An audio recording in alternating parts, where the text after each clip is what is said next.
that sound? A blade unsheathed, its light unleashed! They can't handle my lance! Come get some, you blight-eating scabs! Workers of the UW will never back down! He's with the UWST.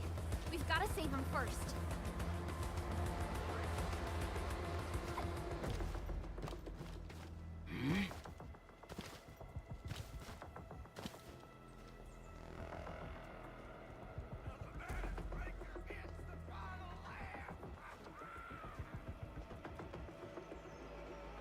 Maybe I got something in my tubes.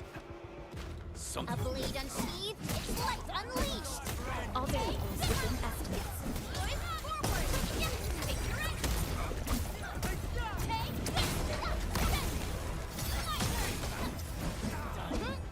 this! Yay! That was some...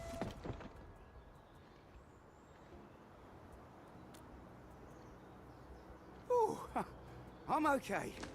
Those LB scab eaters won't beat me that easily. Wait, you're Enfielders. I saw that anchor fall right into your base. I was just thinking about helping you out.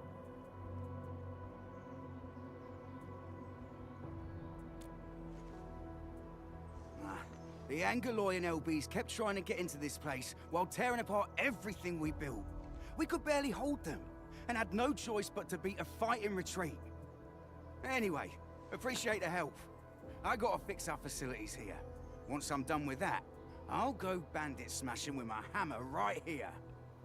I still have 2 buddies out there.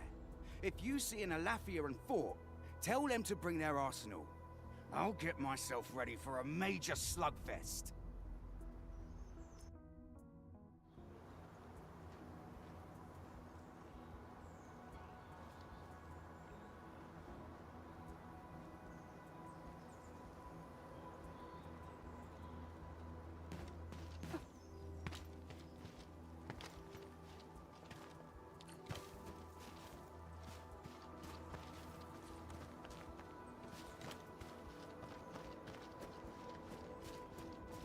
Getting buggers?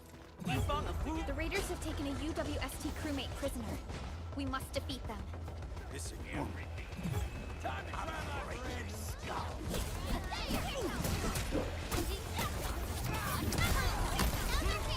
Here's our chance! Take your exit! Thank you so much. I got jumped by these pipe-faced rascals. Darn it. That was embarrassing. Rascals? Well, landbreakers can be rather dangerous to the ordinary folk, you know. Dangerous indeed. You look like enfielders. I guess you took care of your anchor problem. Our base is safe for now. However, we also had to fight off an unexpected landbreaker raid. We're out here to solve the issue. Solve the issue? That means every last one of those breaker scum, right? I am totally for that. But I guess our priority is to secure the roads. Since so many of our people are injured, we should restore base operations first. Agreed. You bail me out of a death siege. I won't let that happen again. I'll head back once I verify the facilities are all right. If you see my 2 other brothers out there, tell them to look for me.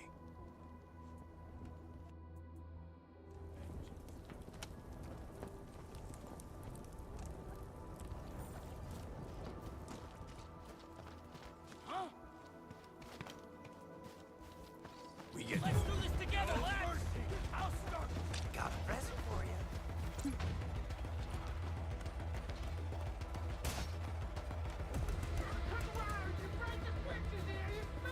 Right! Don't let boss wait too long. You know what happens when boss wait. Well, I'll go get him. Hold him off, boys. Fresh meat. We got fresh meat coming. Draw steel, boys. Crush him! Crush him off! Time for your exit!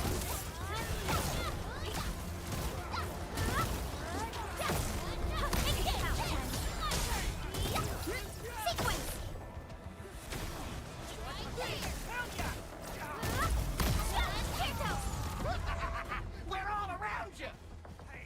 Got him crazy for you. Support ready.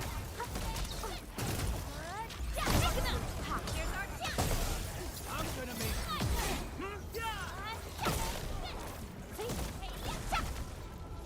Now that... These LBs really aren't scared of anything, huh? Are you all right?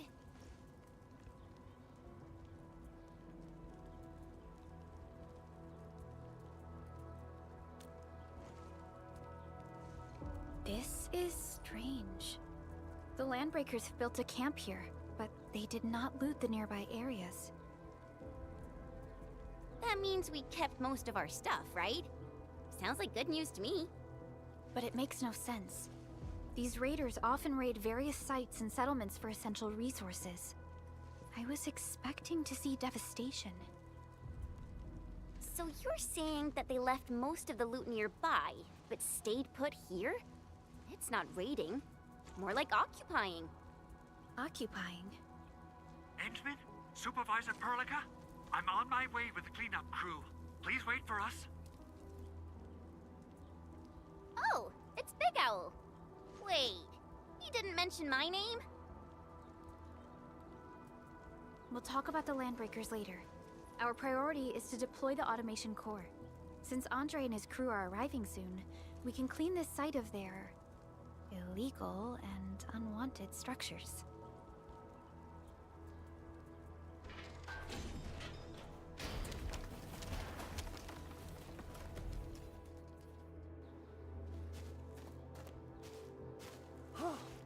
Oh, my legs are giving out. This physical work almost got me killed. Anyway, this place is cleaned up. No time to lose now. Let's get started. Whoa, let's just take it easy. You seem super excited today. Of course I am. Our goal in coming to the hub base is to prepare the AIC factory. We gotta run it through a field test and production trials. Though I must admit, I never expected to do it under such dire circumstances. Supervisor Perlica, we've received your protocol application and verified all access authority levels. You may issue the order for PAC deployment anytime now. Understood. The Endman and I shall initiate deployment at once. Endman, the PAC is protected by the highest levels of encryption. Only you can authorize its deployment. Everything is now in place. Let us begin.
Woohoo!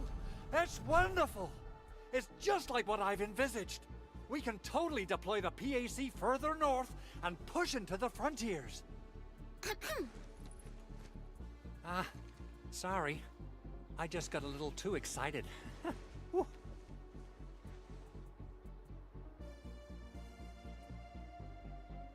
With the protocol automation core deployed, this place is now the core AIC area. We can begin setting up our teleprotocol network. The AIC factory will need the core AIC area to perform production work. It will also be able to support and satisfy resource needs in its area.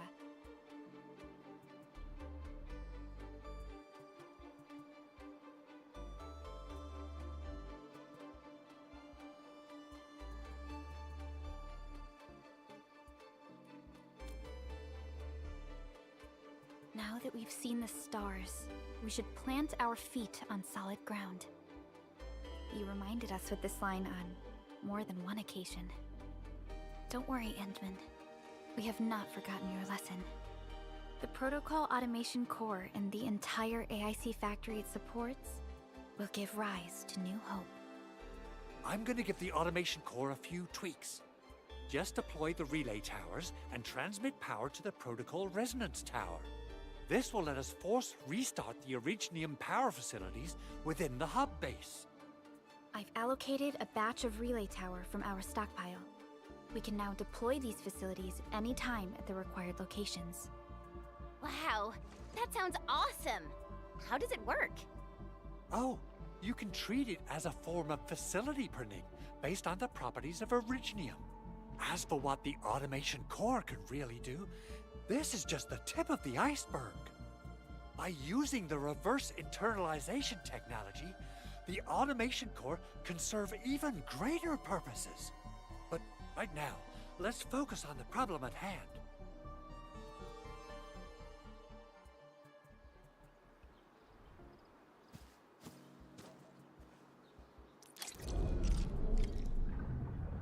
Entering core AIC area.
Nicely done.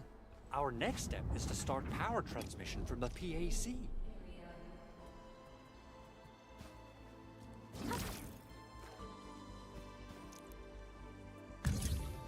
Endman! Just plug the cable in right here.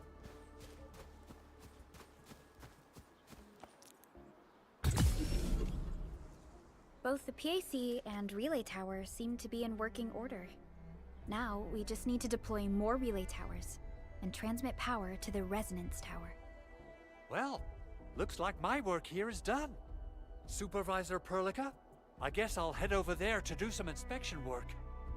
Using the protocol resonance tower to force activate Originium might damage our facilities. If we're not careful with this, we might fry every Originium facility in the area.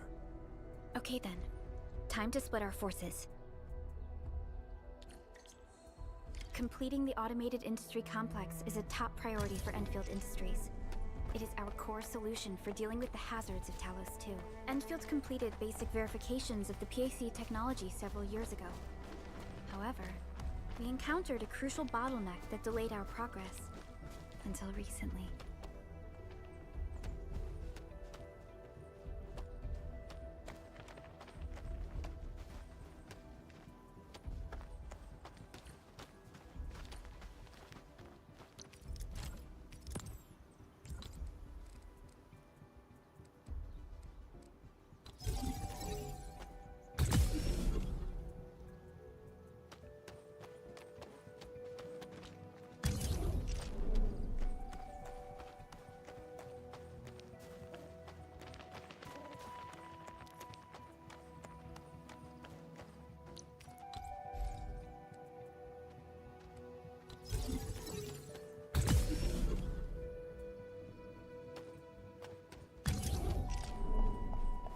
We're almost there, Endman.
Tell the boss.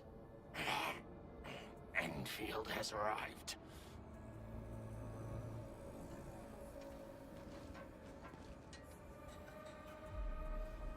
Their administrator has taken notice of us. All the boss's predictions have come true.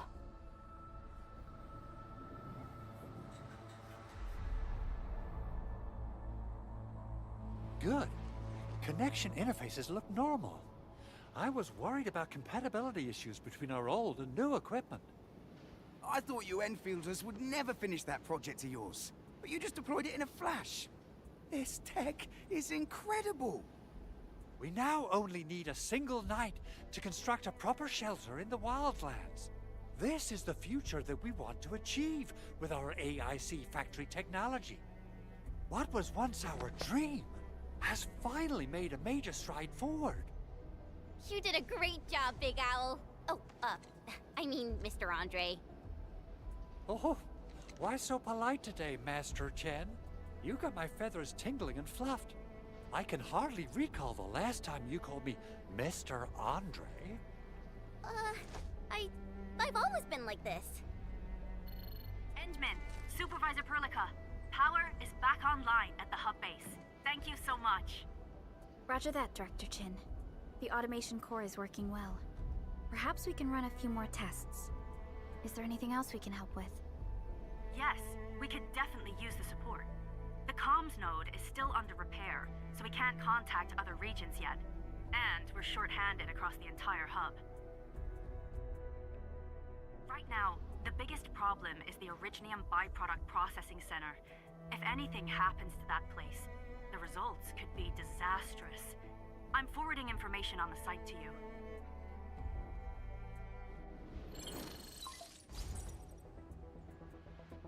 Wait, the Angeloy wouldn't cause this kind of damage. Maybe the Landbreakers had their eyes on something inside. What's in the byproduct you mentioned? Another important project of yours? Byproducts include all sorts of things you can think of. But Originium batteries will be the most important. I guess the LBs are after that. Let's set aside how many these raiders stole for now. The worst part is that they know little about the safe handling of flammable and explosive materials. Things will be catastrophic if they accidentally set off an Originium explosion. Someone must have planned and coordinated this Landbreaker attack on our base. The underground lab, the Protocol Automation Core deployment area, and now, Byproduct Processing Center. Landbreakers usually wouldn't consider these as prime targets for looting and raiding. Then what are we waiting for? Let's head over right now and check out what those pipe-faced bandits are after. The photo tells me that the processing center has suffered severe damage. We must repair the local infrastructure first. Otherwise, we can't ensure the safety of subsequent support and repair operations. This is where the AIC factory comes in. Let's head on over to the core AIC area right now.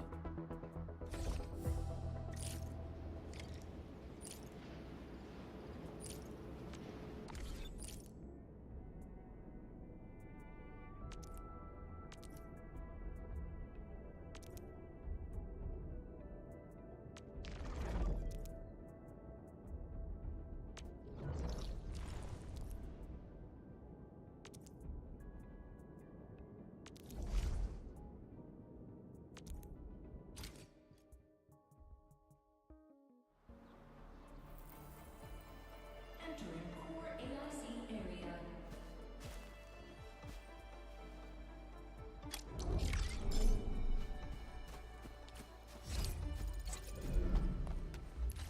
Judging by how bad that gate looks, the facilities inside are probably damaged too. We must prepare some materials for carrying out emergency repairs. I recommend the Origo crust.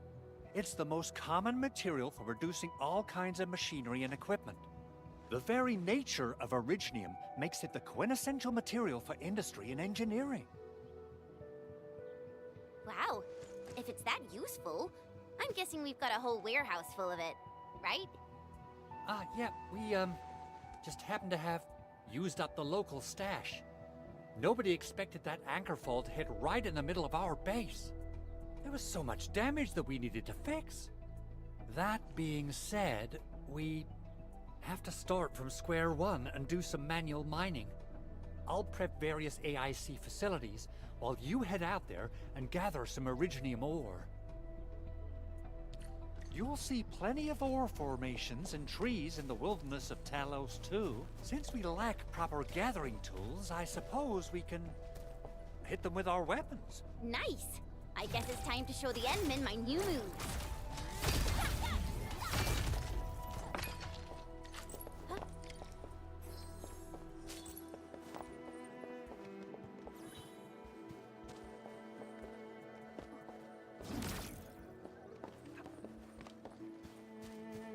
Didn't expect this, right? My special swordsmanship for rock stuff.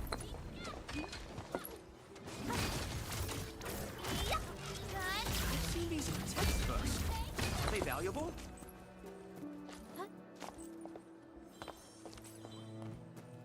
Mineral ores form the foundation of industry.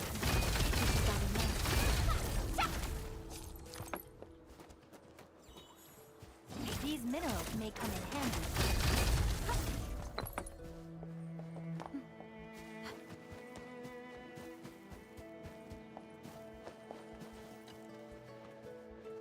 Good. We have enough Originium ore, Endman. Now let's get started making Origo crusts. I've readied the facilities. We should deploy them near the PAC to start our work.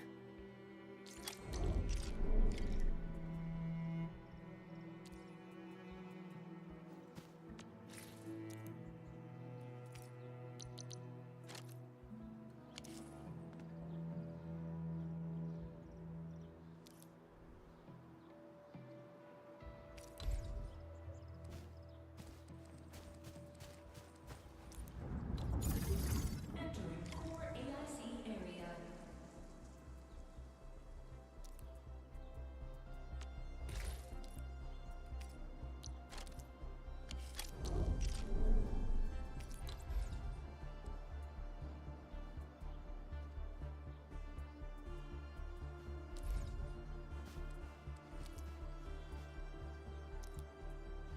Construction complete.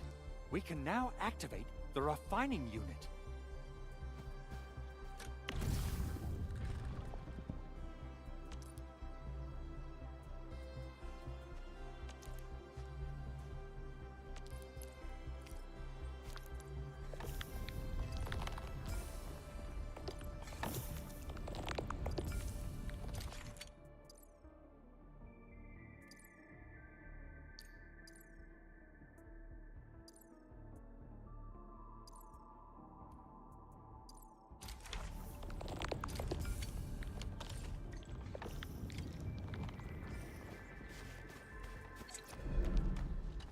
Endman, you're an incredible learner. So, these are the basics of using the AIC. Keep them in mind, and they'll come in handy. Oh, perhaps incredible learner would be the wrong way to put it. After all, it was you who... forget it. Anyway, you can start moving again once you're ready. Now that we have these materials, we can still salvage the Originium machinery, as long as it's not completely destroyed. We better hurry. Big Owl? Besides those batteries, is there something else you're worried about in the processing center? Yeah, Jen. You got really sharp senses. Please direct them somewhere else next time. I actually left a set of parts and some key documents for the prototype's upgrades. If I lose them, I won't be able to wrap up my work on the prototype. Important documents? Mr. Andre, you could have told us earlier. Director Chin would have... Oh, you started the project without Director Chin's approval, didn't you? No, it's not like that. It's fine.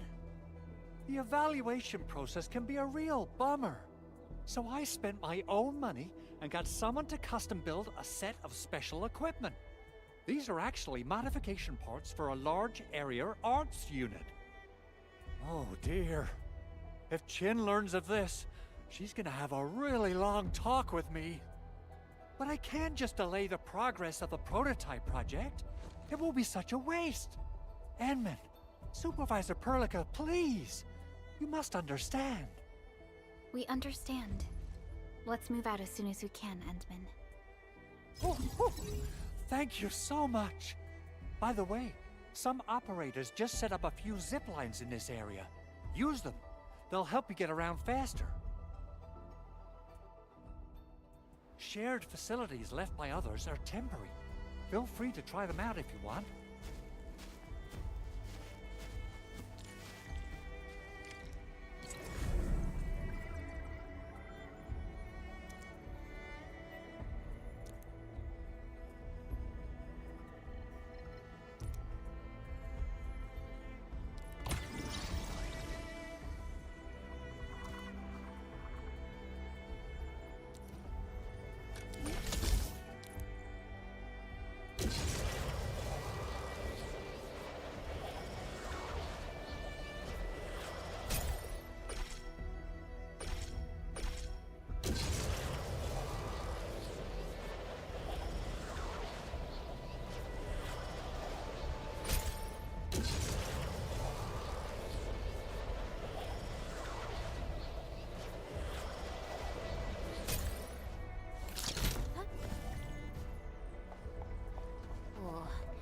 This looks way worse than the photo. Something's not right.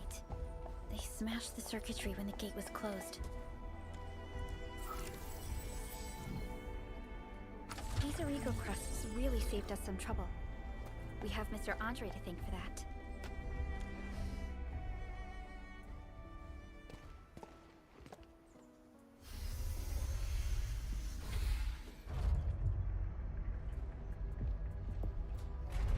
Look. The Landbreakers really turned this place upside down. They seem to be looking for something. Wait. Don't tell me that the LBs are really after the parts. What would they use them for? I hope they have evacuated to safety. Perhaps we should do another sweep, just to be sure. Give the area a scan, Endman. The scanner might be able to locate some useful information.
Footprints lead deeper into this facility. That would lead to a dead end.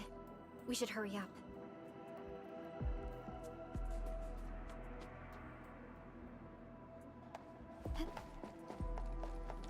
There must be somewhere. Boss wants the crate. Oh, God. We can search this place again. Keep looking. I'll poke around in other places.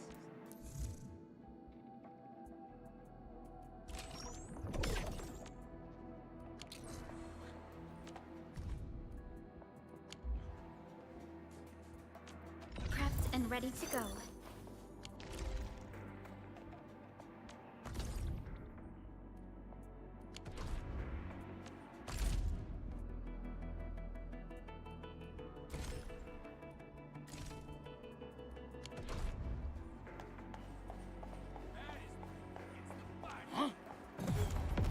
no second chance. Sterilize this area! Trust in me. Face your end. Yay! That was some perfect teamwork. Leave now and flat! Here now!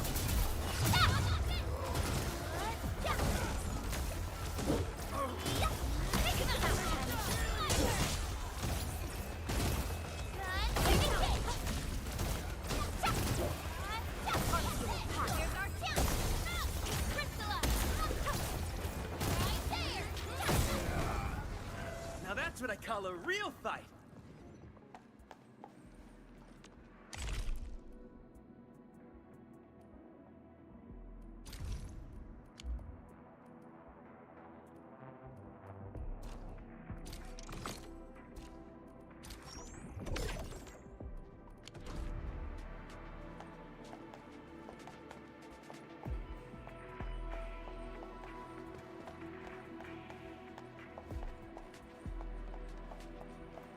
A blade unsheathed, its light unleashed! Leave it to me!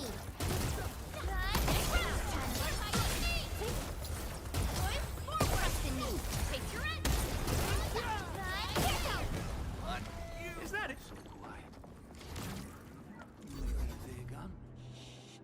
Keep your head down and shush. The footprints fade into that direction.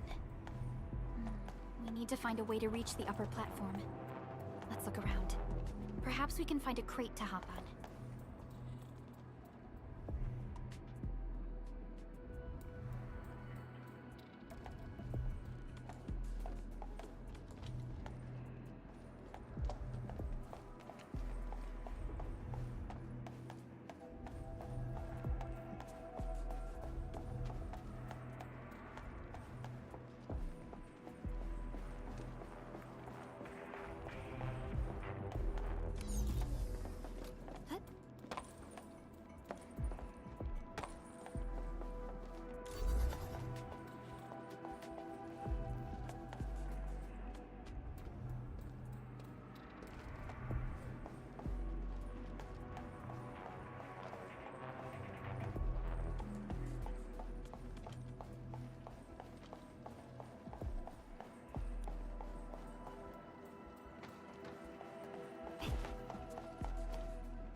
Don't be afraid.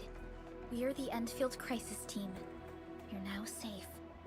Yeah, we totally defeated those landbreakers. They'll trouble you no more. Oh, thank you all. We're finally safe. Our security cameras found the landbreaker mobs heading this way. We stopped our work immediately, then took this set of equipment and the accompanying technical documents with us. We got no idea what it's for. But the packaging label says it's top priority. It's covered in Enfield logos. You came for this, right? Guess we really did save something important. This is it. This is the set of prototype parts that Mr. Andre mentioned. Thank you. The two of you acted in a decisive and timely manner to save a key asset of Enfield Industries. Now that it's been recovered, I shall relay your actions to the site director. Great. Oh, we also found a few other things. These combat records might be useful to you. Please take them.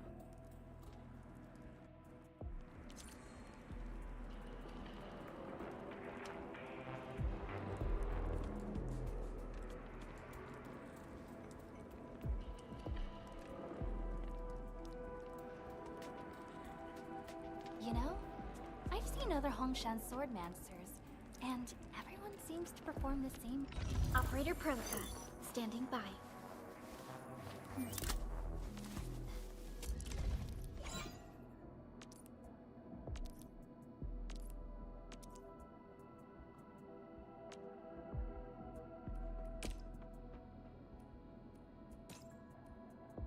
once fought on and never gave up.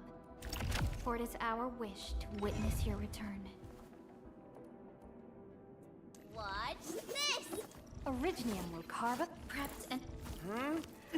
What a beautiful day. Whoop, whoop. Wanna come snowboarding with me, Enderman?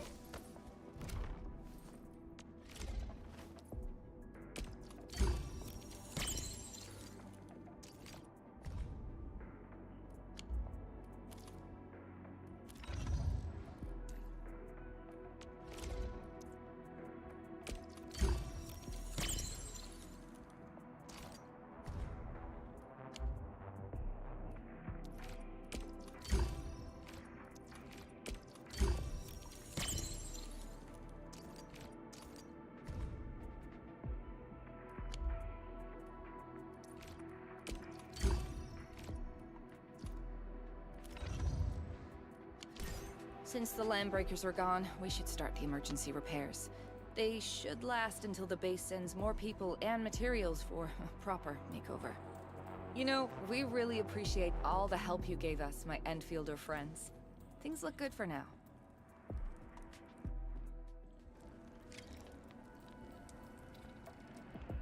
You stop! Drop the loot! That crate! It's ours!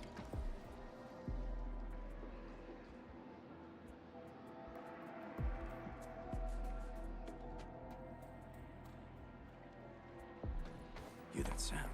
Something ain't right. Let's do this together, lads! Taking them out, Jen! Face your end! Foot forward!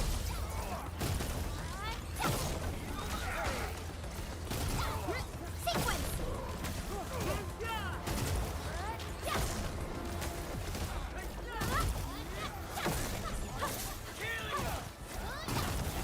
Take them out, Jen!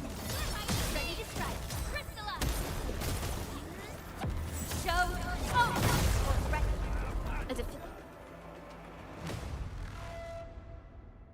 Whew, they just won't give up. What is it, Perlica? Thinking about something? Those Landbreakers. You heard what they said. Their leader is looking for the parts and the documents. But why would the LBs want the documents? I mean, can they even understand this stack of technobabble? What's even more suspicious is... Mr. Andre mentioned that he ordered and paid for the Originium modification parts himself. How would the Landbreakers acquire such information?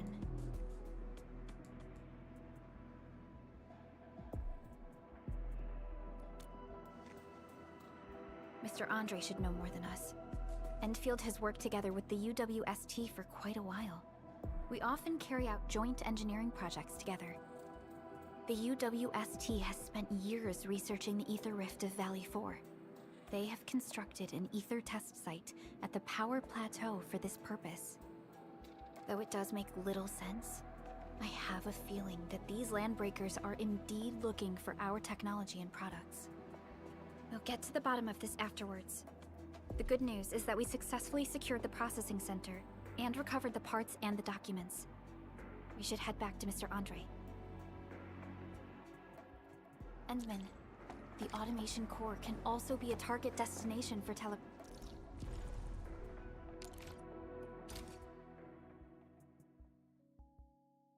Now that everything's settled, I guess Mr. Andre can finally breathe easy. Guys, you've got to make Big Owl treat us to a mega feast. Otherwise, you're just spoiling him. Mr. Andre, we found the things you need. We also met a few fortunate UWST crewmates who survived. They're now carrying out repairs in accordance with their contingency plans.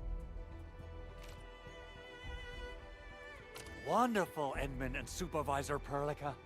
I'll give Director Chin an update regarding the situation at the processing center. Oh, by the way, you probably saw plenty of damaged facilities in the hub area. Most of them can be fixed with Origo crusts. And that will mean we need to gather a lot more Originium ore. Now, I don't want to dent Master Chen's legendary Hangshan blades, so I prepped a few auto-mining rigs while you carried out your mission. This, Enman, is the Enfield Portable Originium rig. Just deploy it on a mining spot, and it will mine the ore automatically for you. Go ahead and try it out on a nearby mining spot.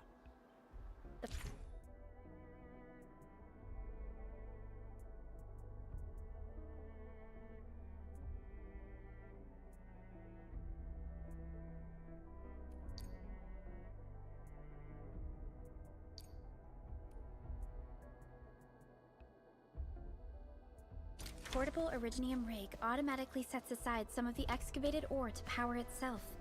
This self-sustaining auto miner does not require an external. This is the place, Endman. Let's deploy the portable Originium rig on this mining spot.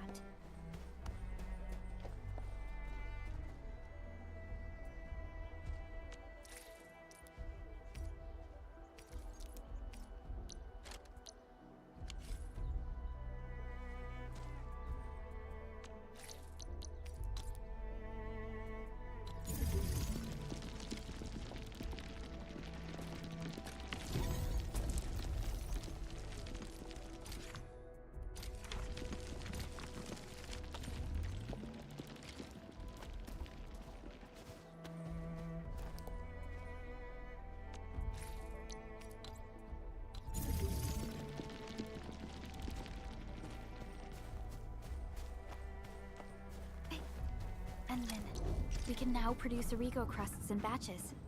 Just like before, we'll make them by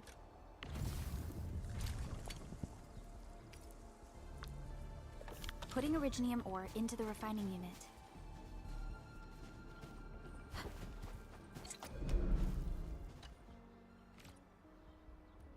Fabulous! I now have everything I need to start repairing the prototype. Enman, make sure you're here to witness its awakening. Don't miss it. Promise you'll be here to see it.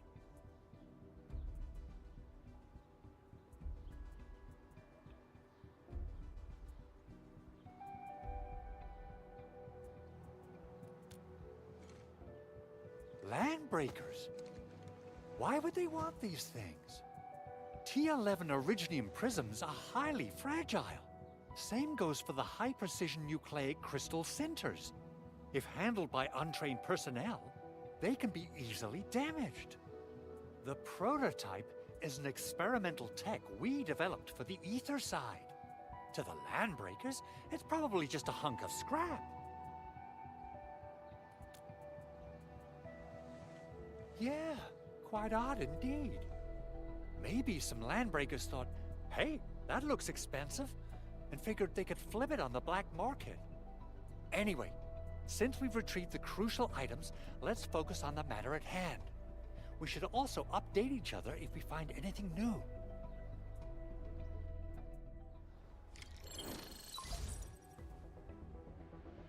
Endman, I received Andre's message.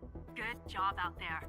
A team to reinforce the Originium byproduct processing center is en route.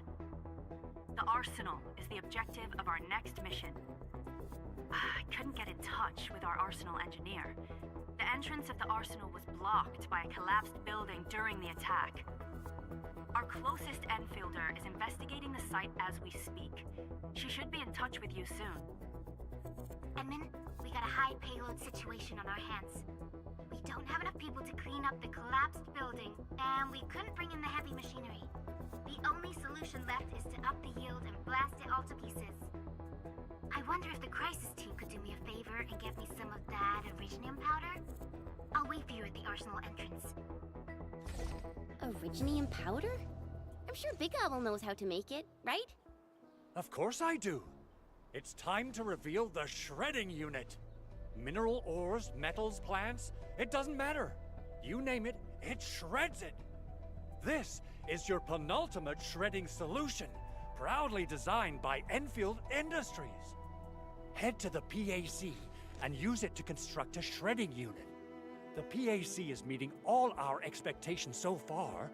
We just don't have a lot of numbers from field operations. We're counting on you to generate the data, Edmund. Try to deploy the shredding unit close to the PAC.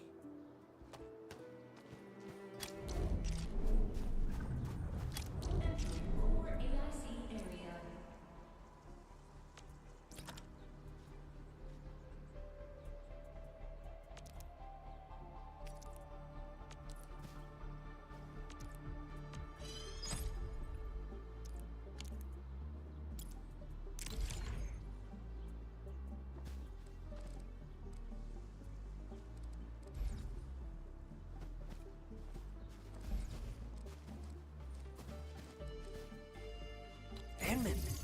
activate the shredding unit control panel to check how it...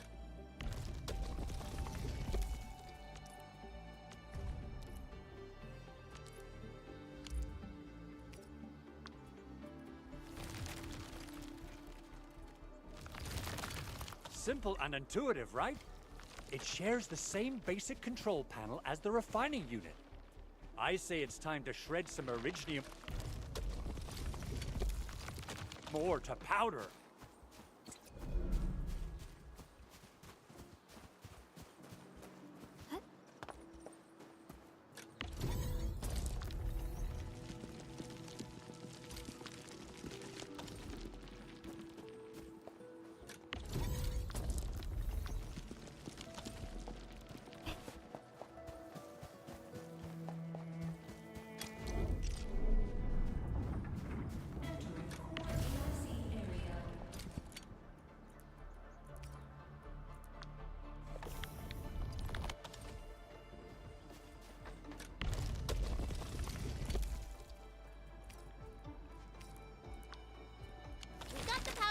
Time to head to the arsenal. I haven't had proper fireworks ever since I left Wu Ling. If I'm not mistaken, the local arsenal is managed by an arsenal engineer from Enfield. Arsenal engineer? I remember seeing a little girl who was always running around with weapons in her arms back in Enfield. Are they related? The arsenal engineers of Enfield Industries are professionals in all forms of armaments. The little girl you saw is actually their director. I'll properly introduce our arsenal director once we find the time. I'm sure she will get along with you and our Endman.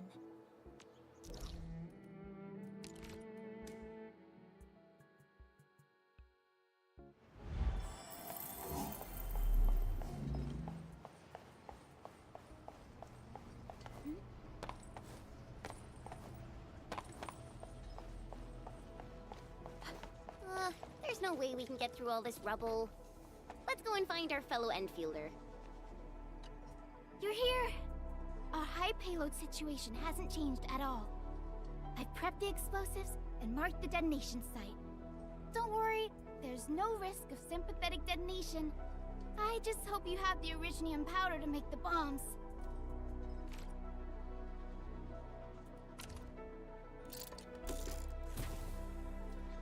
Ho!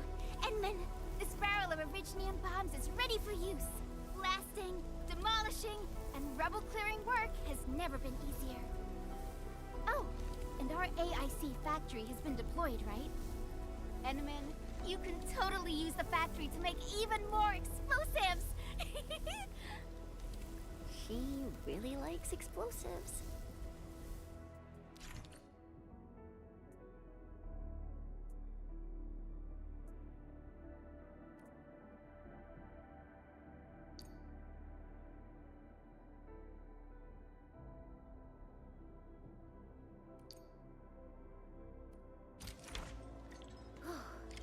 Alrighty. Hope I don't miss. Huh? Right on target. I give that explosion a 10 out of 10. Chen, I remember you making quite a scene with some fireworks. Perhaps you have a knack for demolition. Shh! Not here! Not in front of so many people, Pearly.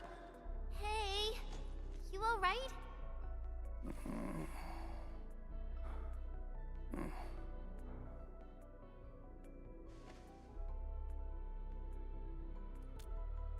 Breathing is stable. No external injuries detected. He's likely unconscious from the blast. Work ID says Semyon. His vitals look stable. Let's wake him up.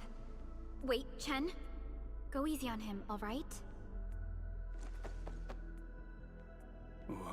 What? An anchor fault struck our base? Wait. Yeah. It's all coming back to me. There was this very loud explosion, and the entire place shook like jelly. Something then probably hit my head. Oh. Thank you, Administrator and Supervisor Perlica. You saved my life. I must return to my post.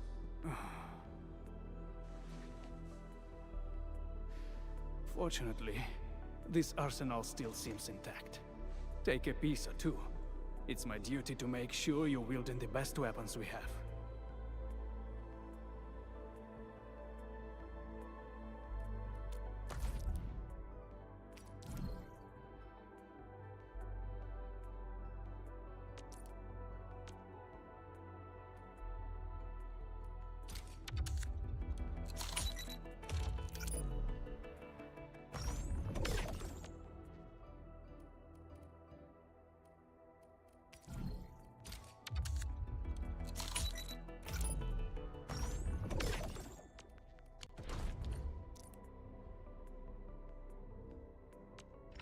And ready to go. Not too shabby.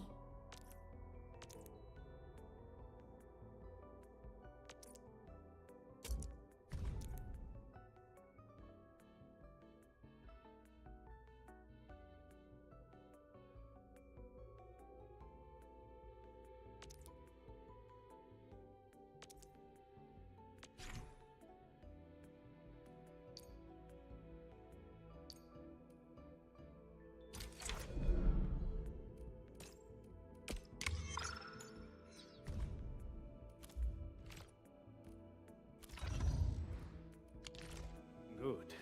It puts my mind at ease knowing I could help. I still have some gear in stock. Come find me if you need anything.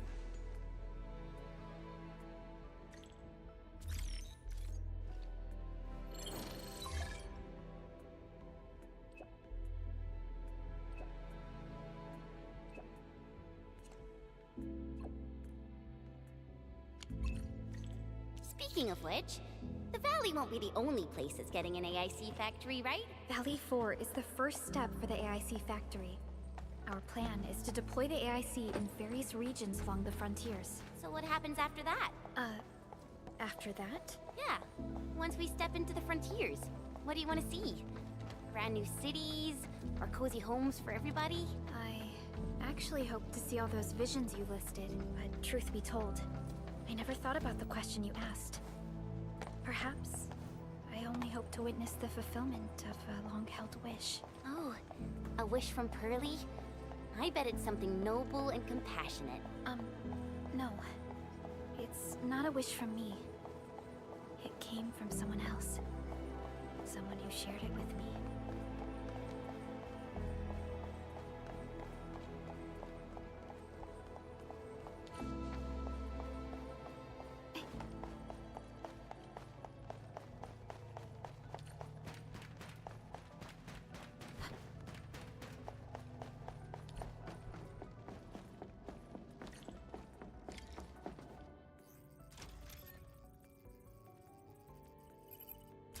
Oh, activation success!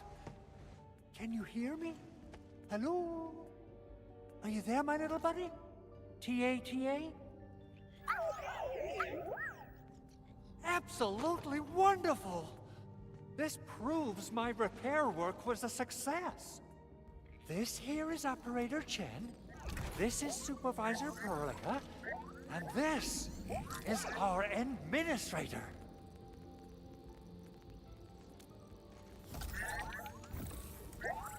This little buddy's smart module is what Yvonne slapped together in her spare time. Though it might offer a bit of fun, the module's functions are rather limited.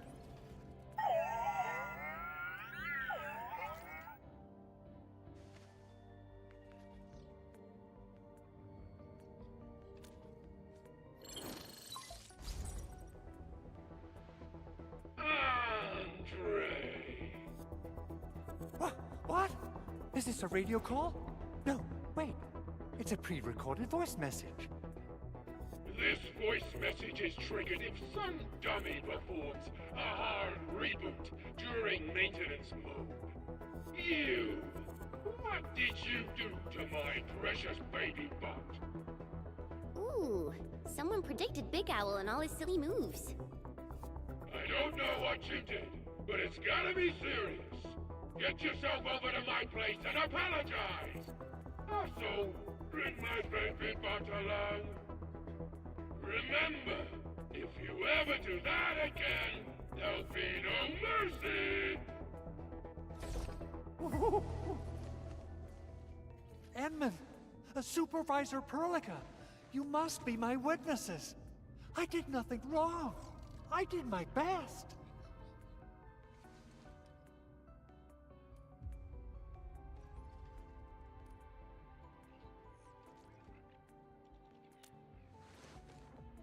Oh, that's cruel. Whew. In any case, I have plenty of legitimate reasons to reactivate the prototype. Even in maintenance mode, the prototype can still monitor and log ambient data of its surroundings. Thanks to the parts you retrieved, these data logs have now been successfully decrypted. Is that why you told us to come over?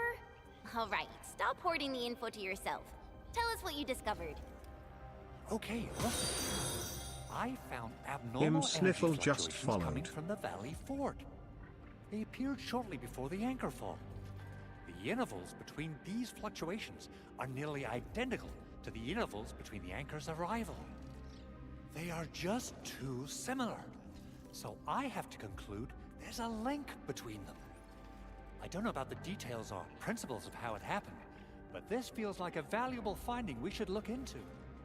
Then, we should try to contact the Valley Fort quickly. Let's head to the control tower. We can probably use the comms node there.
The control tower received plenty of great news from around the base. Stellar work out there, Administrator. Basic amenities of the hub area are working again. There's only one core issue that we still need to fix right now. Our main comms node is currently inoperable. I've taken parts from other machines and got most of the node fixed, but the core component has suffered devastating damage. It's a top secret component, and the backup part has been lost during the attack. Endman, I know I've already asked a lot from you, but legends speak of your miraculous work with Originium equipment. We desperately need some of those miracles right now.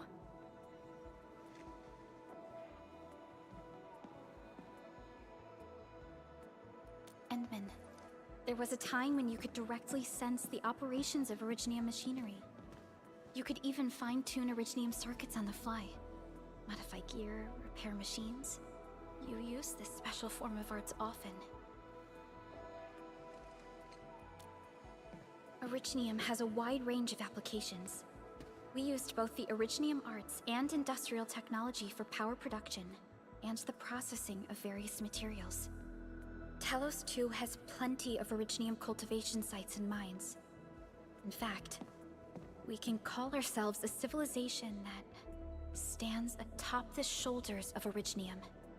At one point in our history, Originium mining led to a series of environmental and social issues. However, we had no choice but to press forward. Originium is a resource essential for our survival.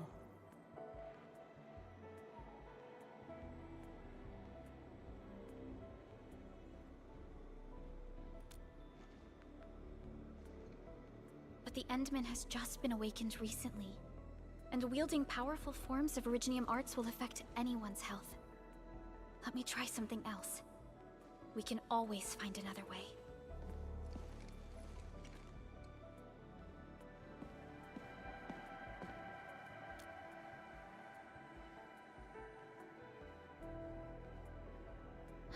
Fine. But if you feel any discomfort, stop immediately. We're all counting on you, Administrator.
Welcome to Enfield Industries.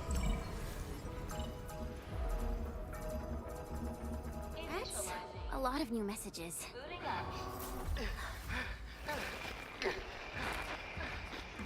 Someone save us! The Valley Fort! So many landbreakers! Help!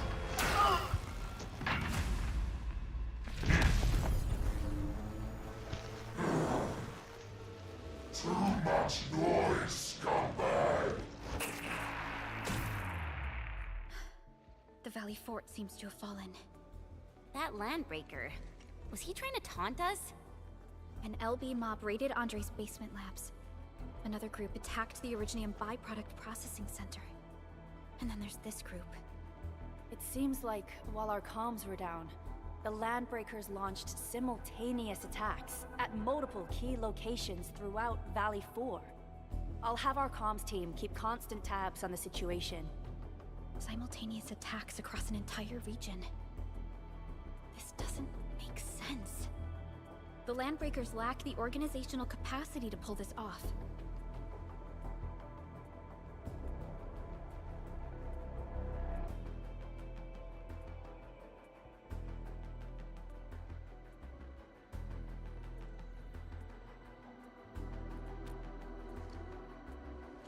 Agreed. We need to act and respond in kind. Hell yeah! I say it's time for the Enfield counterattack. Before we made our landing, I had Dijong contact all combat operators in the surrounding regions to reinforce our position. One of them is a Landbreaker specialist. His last reported position is just nearby. We shall rendezvous with him on our way to the Valley Fort. Wait, Endman. Before you set off, I actually have something for you.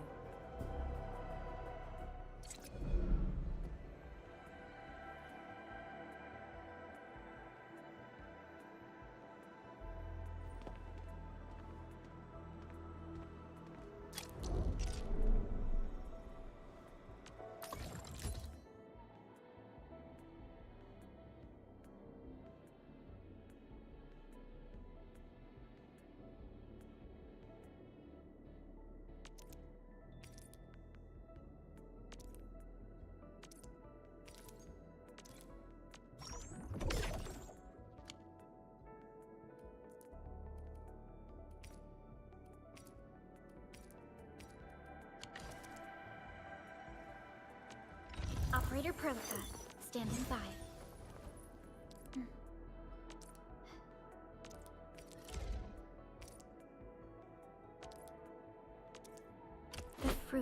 the automated industry complex.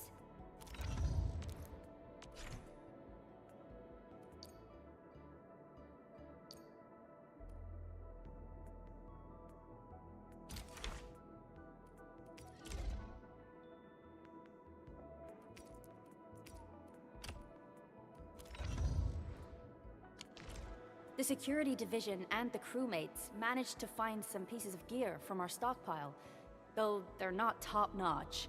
Equipping them is at least better than nothing. When the anchor came crashing down on us, I did my best to keep my cool and soldier on. But truth be told, my mind turned into a total mess. Your intervention helped us through the worst of this crisis. You also sped up our recovery and post-disaster relief work. It is my genuine wish, on behalf of the hub base and all site personnel, to express our everlasting gratitude for your help. Oh, and by the way, I actually planned a nice little reception for you. Once things get back on track at the base, I'll try to organize another party for you. Endman, Supervisor Perlica, and Operator Chen, never bite more than you can chew. And do not press a desperate foe. It's always better to be safe than sorry. You already did a lot for us, and people at the hub base only wish to see you return safely. I understand, Director Chin. We all do. You can count on me.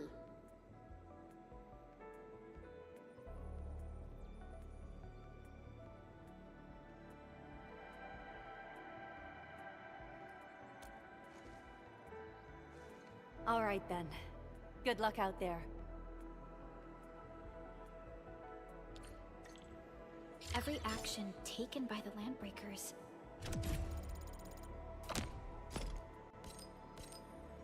seems to be pointed at Andre's prototype, and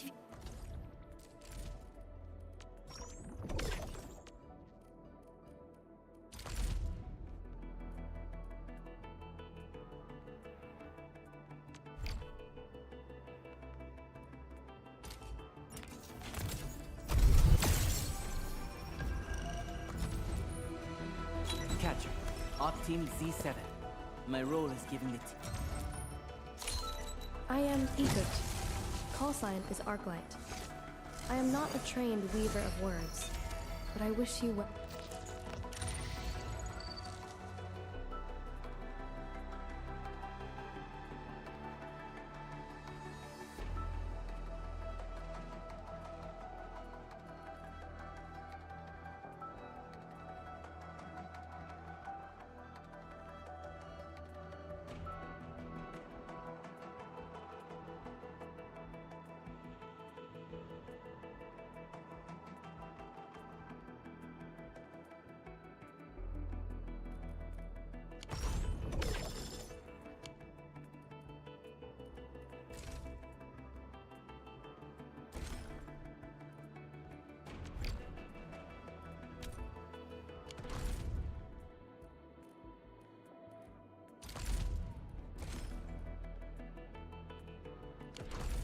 Build industries and even you and prepped and ready to go.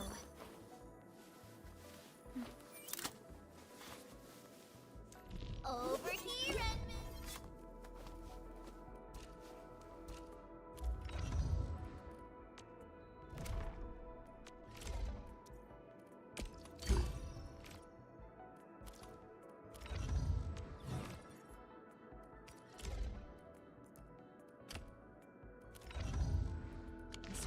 I say it's time to go and reveal the truth.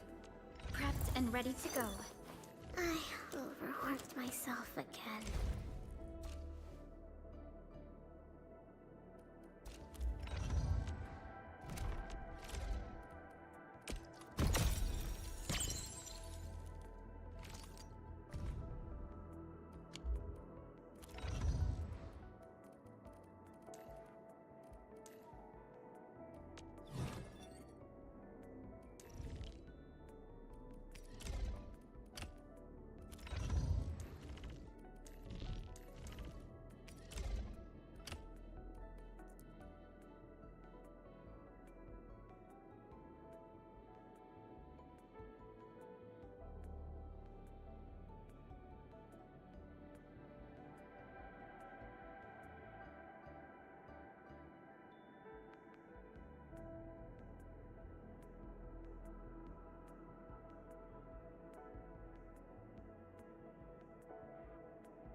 Himiko, where's the library? I know the way. I just hope they haven't renovated the academy in the past 15 years.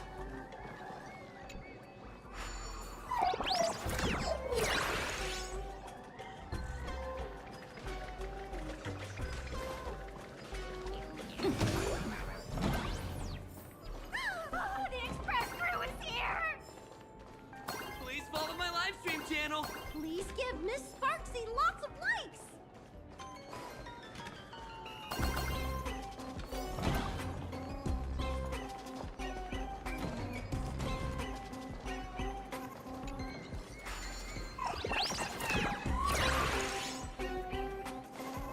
The library's just up ahead.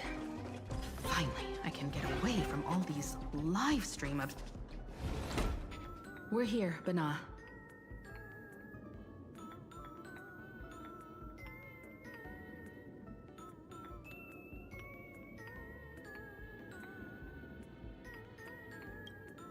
But I don't see any waves or moon.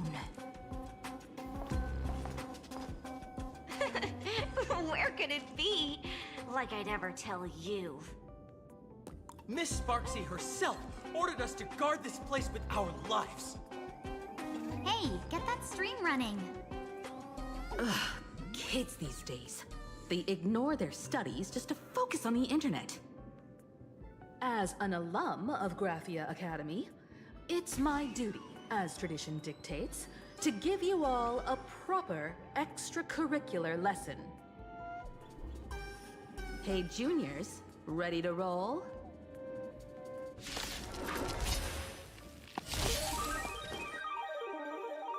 We can do it! I'm fine.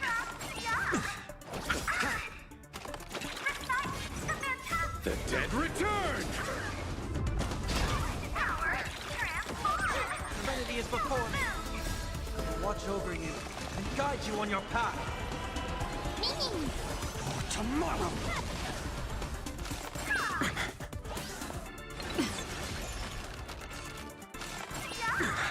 Bloom. Repay. Wanted to doubt farewell. Future could come!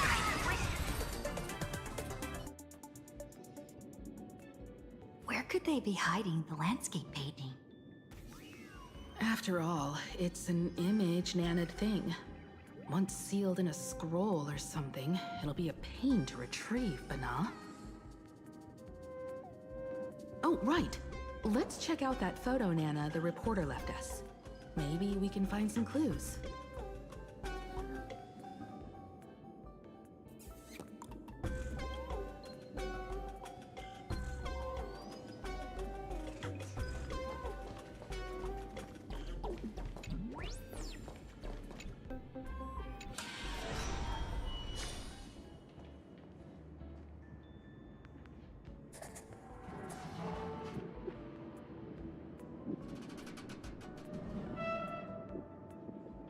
Where are we now? This place looks just like any other classroom. But something's off.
So this is where they stashed the wave.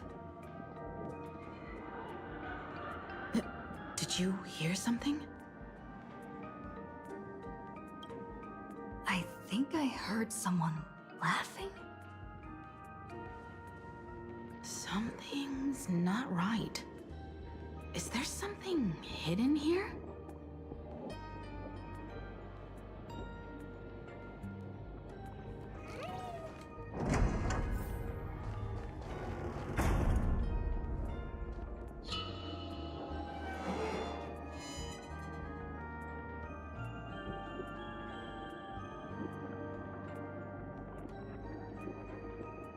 July 22nd, 1984? Belle? Could this classroom be...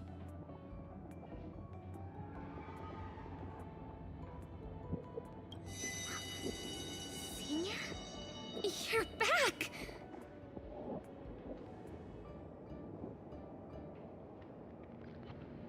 Belle? And you are? But... how is this possible?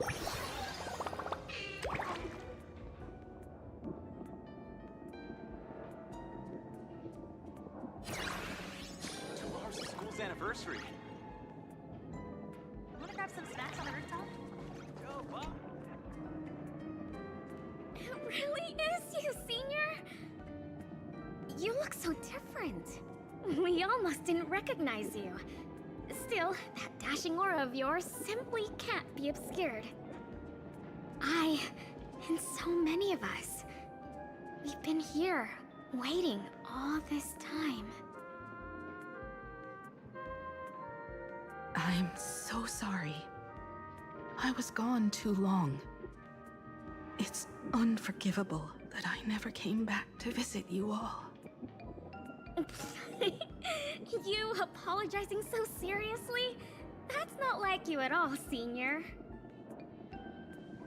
Yeah. After all this time, the least I can do is smile. But all of you are already dead. Himiko, these students, who are they? They're the shadows cast by my past regrets. Young lives buried here by a tragic accident. What? Oh no, Senior, he's here!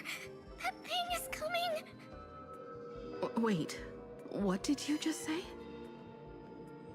Everyone, hide! We mustn't let that monster find us! Run, Senior! The Herald of Death is back! Belle!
We've got the wave now.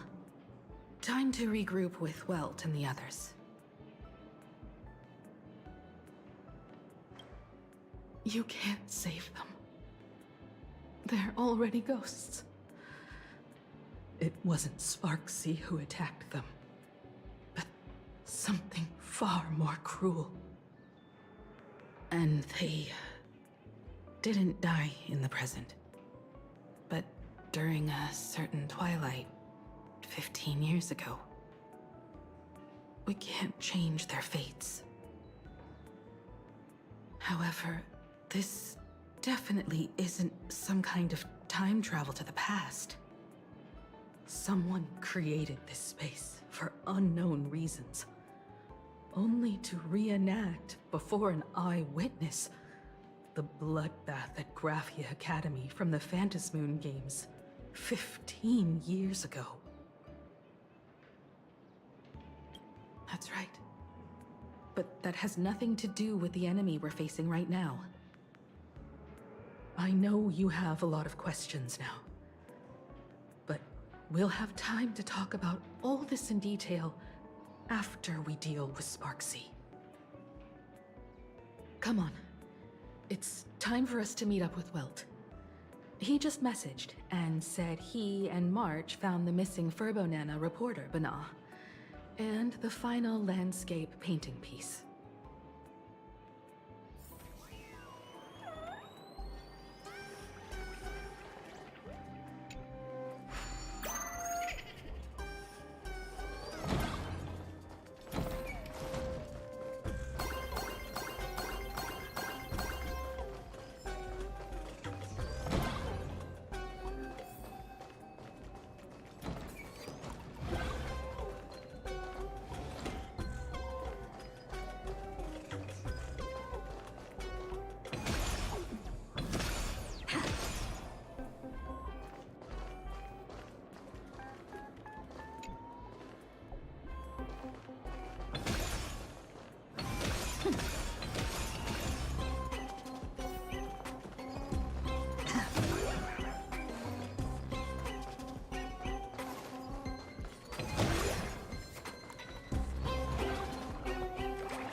Good thing we got here in time, or you would have ended up as a target practice dummy. Beep boop. This Furbo nearly bit the dust. President, you're here! You're gonna give this Furbo some hazard pay, right?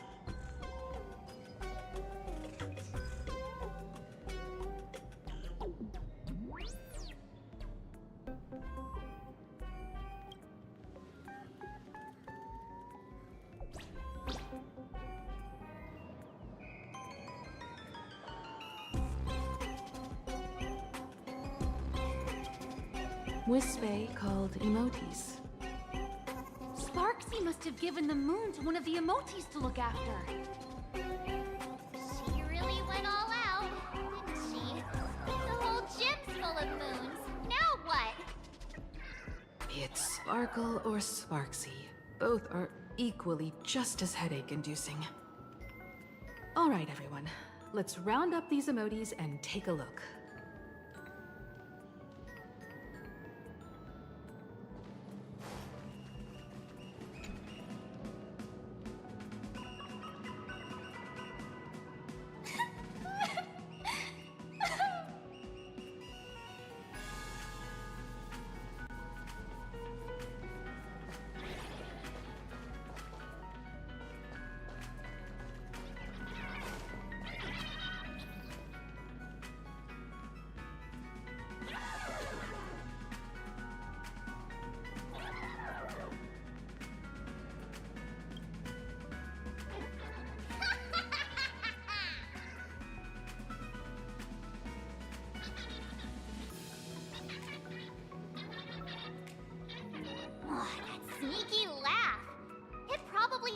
know where the moon is hiding. But how are we meant to even reach the thing?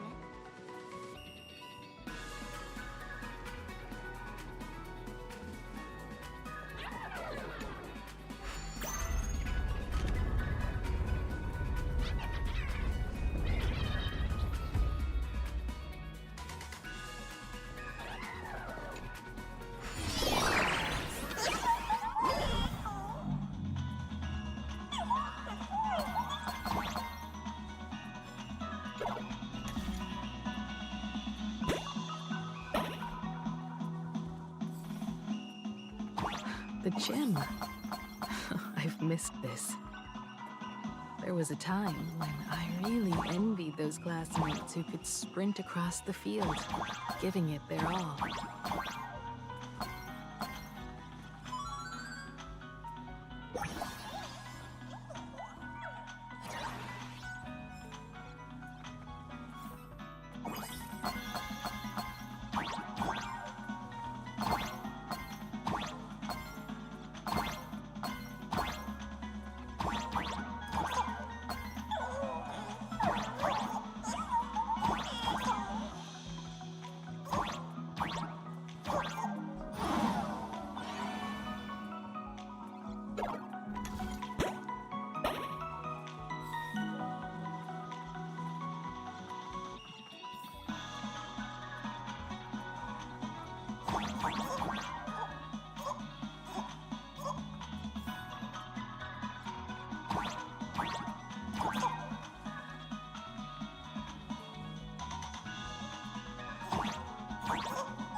Huh? Isn't this Himiko's alma mater too? Aw, don't tell me Himiko was the quiet type who stayed far away from the gym back in school. Not quite. I'd already graduated by the time I started feeling this way. Due to some circumstances, I went back to my father's school to work.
One good jump, and we should be able to reach that emoji. This way!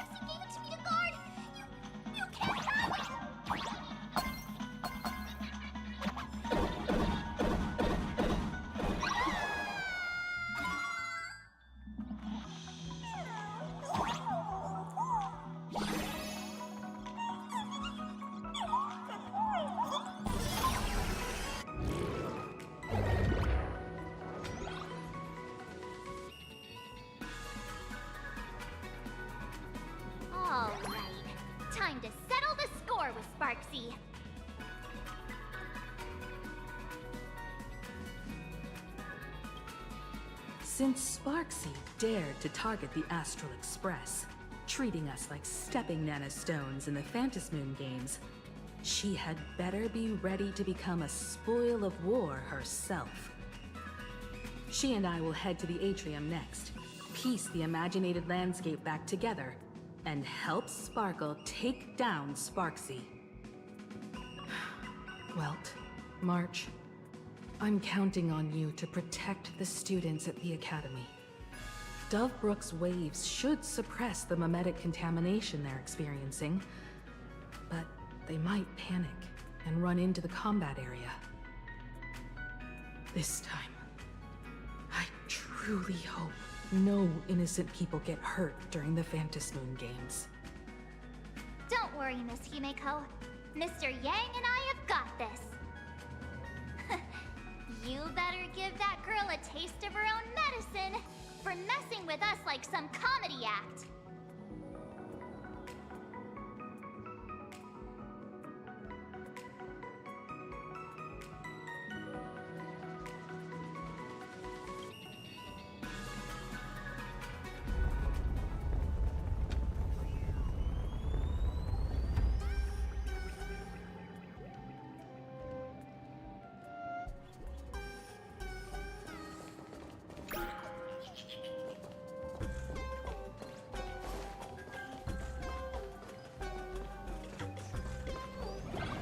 What does everyone think? Will the Nameless win? Let's cheer for Miss Sparksy! Who will emerge victorious? Miss Sparksy or the Astral Express? Stay tuned to find out! Sparkle and Sparksy are gone. And the students too?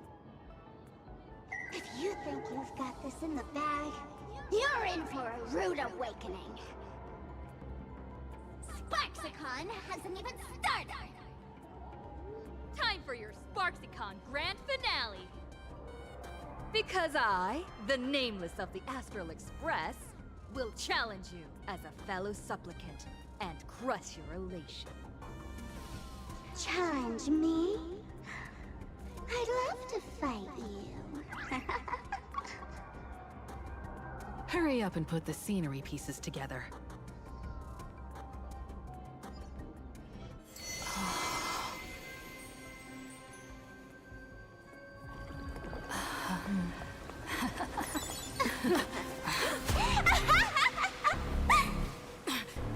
That annoying automata has already fallen asleep.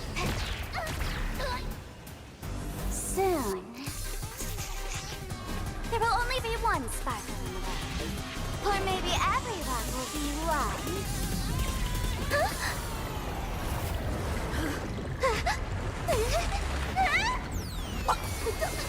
During my transformation!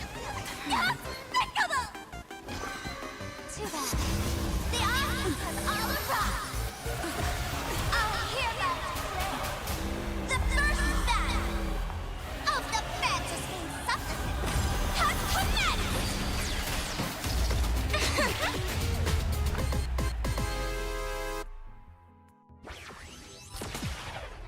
Game starting! Too bad that doesn't carefully planned way.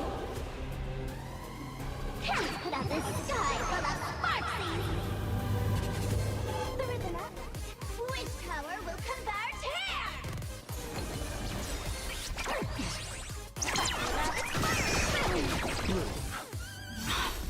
Break's over. Eternal sleep. The dead return!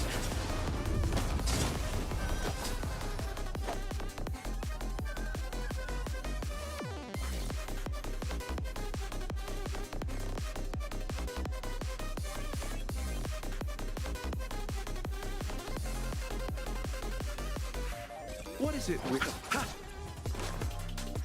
Serenity is before me. This mortal form... Watch over you and guide you on your path. No other choice but forward. For tomorrow! Special guest!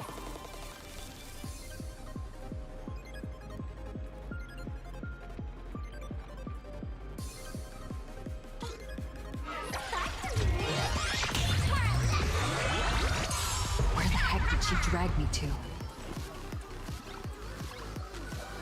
Trust me, we can do anything! As we've written,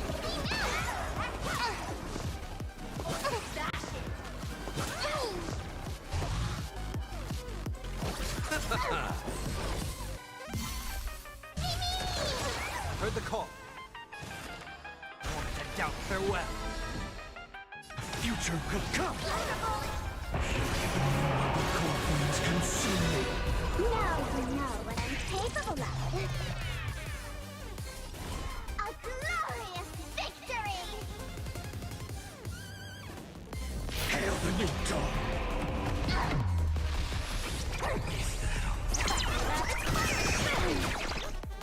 Quench the flames of blood! Like a shadow, voice!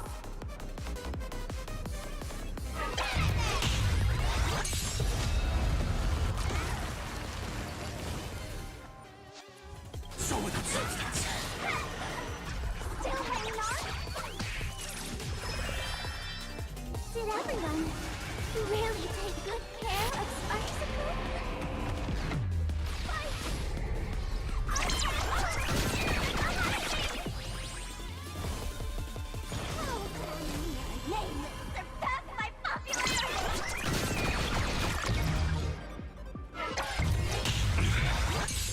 Her agony!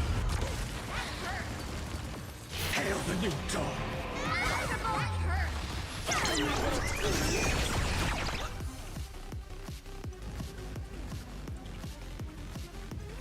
Empty shell!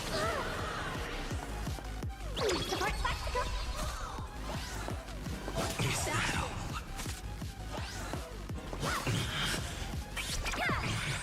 All stars burn to ash!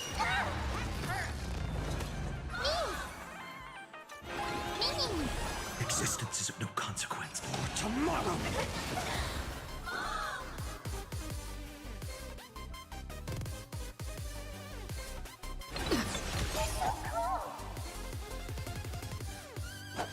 Bloom, thank you. Everyone, let's drown her in our spit!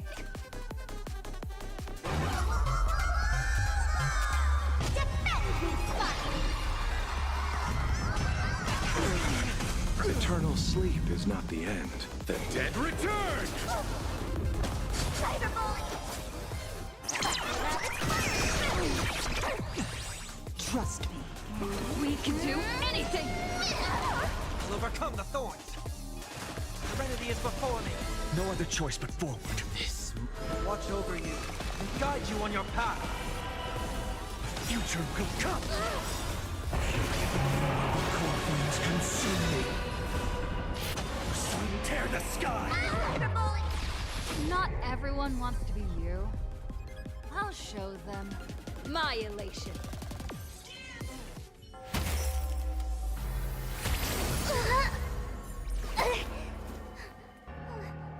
Sparksicle isn't over yet! Stop her! She's trying to escape into the crowd!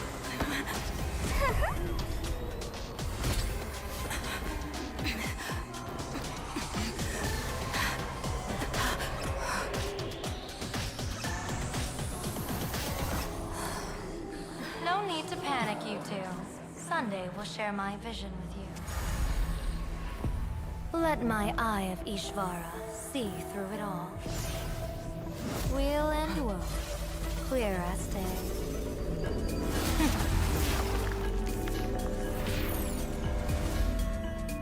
I see where the culprit is. Fought you.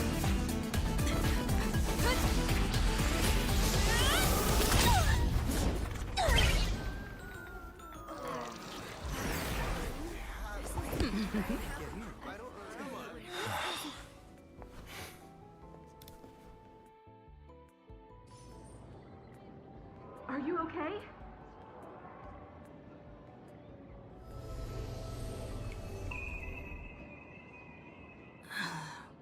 Where did everyone go? Look over here. General Yao Guang? Am I seeing things? We're just attuned to each other, that's all. Feeling dizzy? Don't worry, it's just a minor side effect. When I first opened my eyes, I couldn't even conduct basic self-care for nearly a month. Don't worry though. With my reinforcement, you'll be back to normal in a moment. Thank you, General. By the way, above your head... Can you see the sign above my head?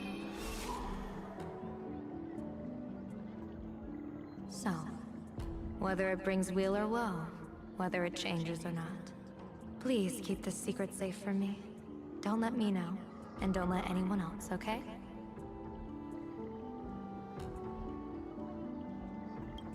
Hey, I went out of my way to help you here.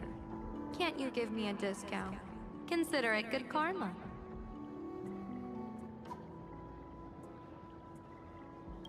I'm afraid not. As an observer, your gaze reaches far deeper than his.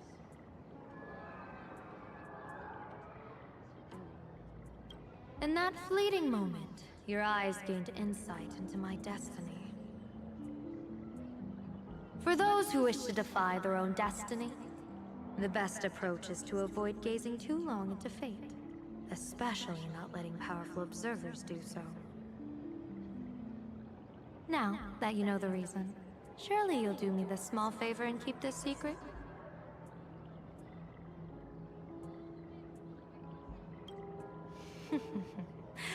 If you dare to spill the secret, I'll tell everyone all about your true identity. You're a former Stellaron hunter, aren't you? Oh, just imagine the chain reaction that would cause. I don't even want to think about it. Doesn't this feel like the opening scene of a comedy? Two people who barely know each other, yet they're keeping each other's destiny a secret. I guess you could say we're now partners in fate. No surprise there. After all, both comedy and fortune-telling thrive on unexpected twists and turns of fate, don't they? All right, looks like the side effects have worn off. Time for us to say goodbye. And you? Are you okay?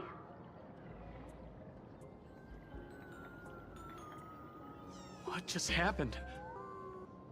I was so confused. I couldn't see a thing. All I remember is Sparksy and the Nameless got into a fight. I saw everything. The Nameless from the Express smashed Sparksy right into the wall with one swing. That strength was unreal. That was such an epic fight, as expected from a cosmic hero. That was seriously awesome! Astral Express! Astral Express! Astral Express! Astral Express! Looks like the students have all recovered from the contamination. Did they recover?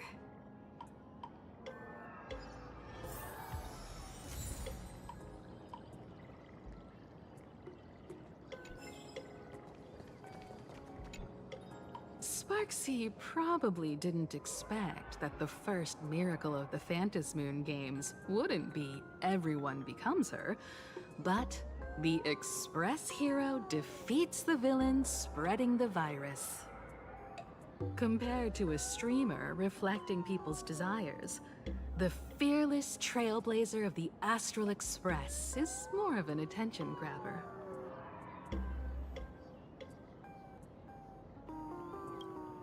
That's right.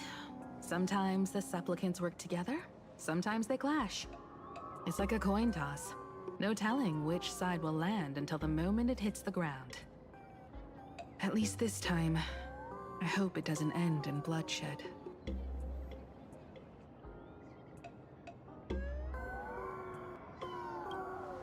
You're one step closer to an audience with AHA. Right now, all of Plain Arcadia is watching you, and all of their attention's flooding over you, and the mask you wear. Make the most of that attention. From now on, you'll represent the Trailblaze to show this world of elation what elation is. Show mercy. Or don't. No, I'm just kidding. Lower your bat. The audience in this Arcadia doesn't go easy on losers at the games. She'll lose her wish power soon enough, and the Sparksy virus will fizzle out. You can hand her over to the Department of Aberration Defense for imprisonment, or set her free. As a supplicant who's become the focus of all, I'm sure you've already made your decision, right?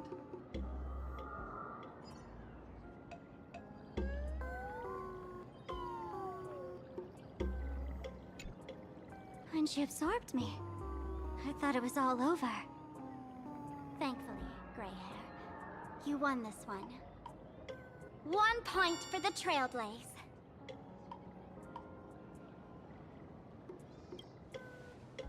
Who knows? But come on, doesn't that sound insanely cool? I'm totally adding this to Miss Sparkle's 132 origin stories. Maybe we're all just masks that someone else has shed.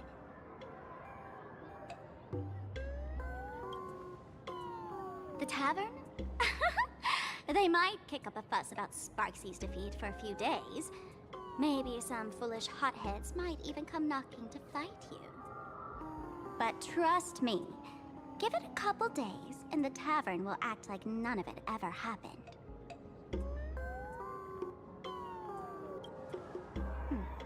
If I really am a mask, then naturally I should return to my wearer's face. But if I'm not, then maybe I need to reclaim the mask I've lost. I understand.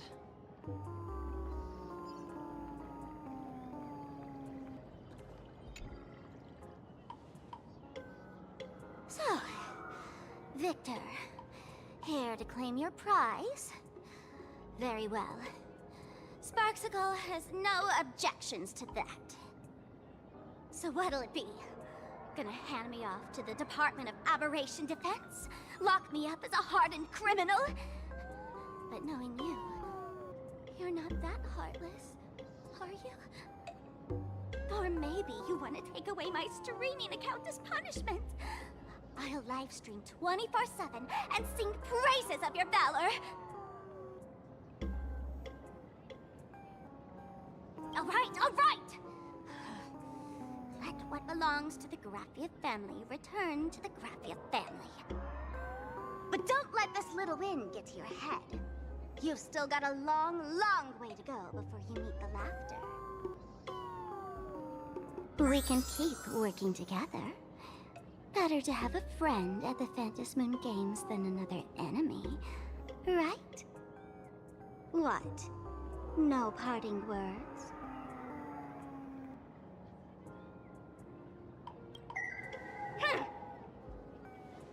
How do you like this ending, Sparksicle? Old model. You and your powerful supporters won this one. I've got no comeback. As a mask, what do you plan to do with your original self? Who's the mask and who's the original? Shouldn't that be decided by the one left standing? Your plan is finished. Your elation has been eliminated. You're the one who should be called the old model. That elation isn't mine. It's the elation everyone chose. And besides, wasn't it your idea in the first place? What? You told me to leave you behind. You also told me to take the idea and its relevant memories and go chase my dream.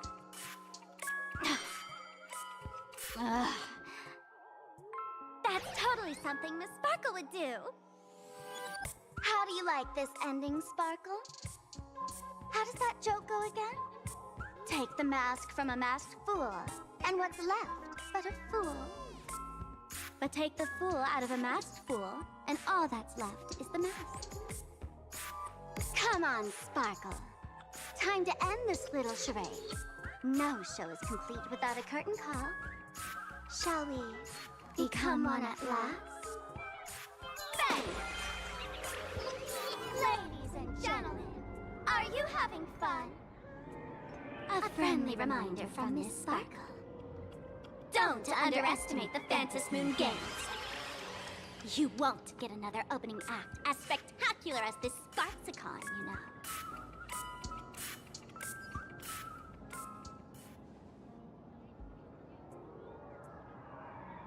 Sparksy! No. Sparkle?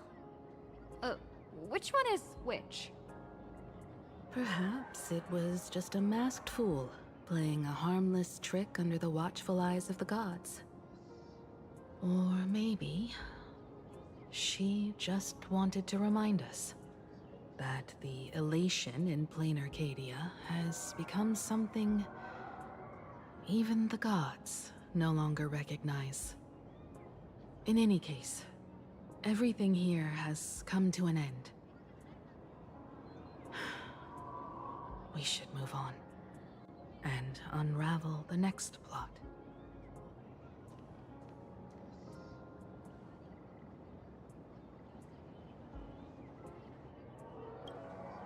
Indeed. I want to investigate and find out who exactly created that place and why.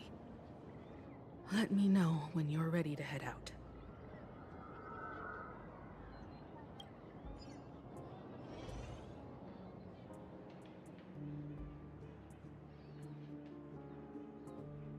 This place... it's like nothing ever happened. The ghosts are gone.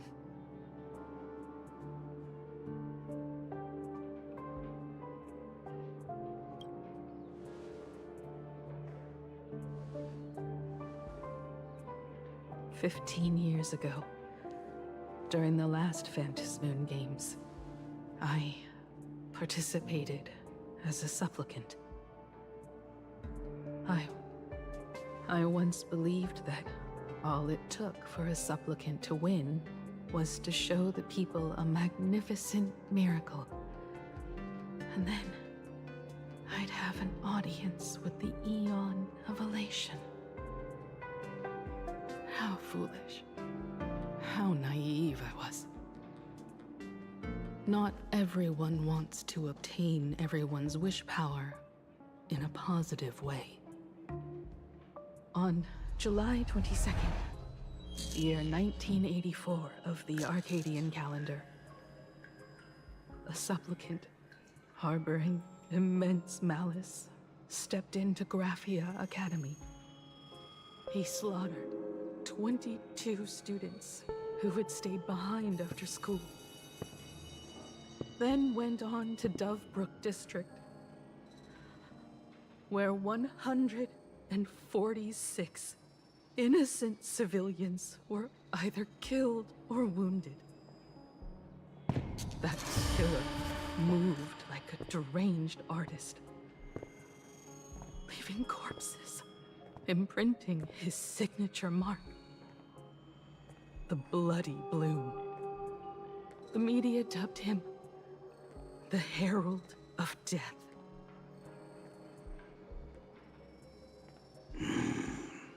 It was a tragedy the world could not forget.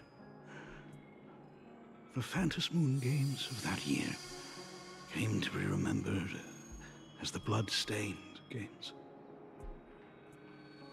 So many parents lost their children. So many people lost those dearest to them. One of the victims was my very own daughter. Upon my return, I stood before the grave where she was laid to rest. Her name was Himeko.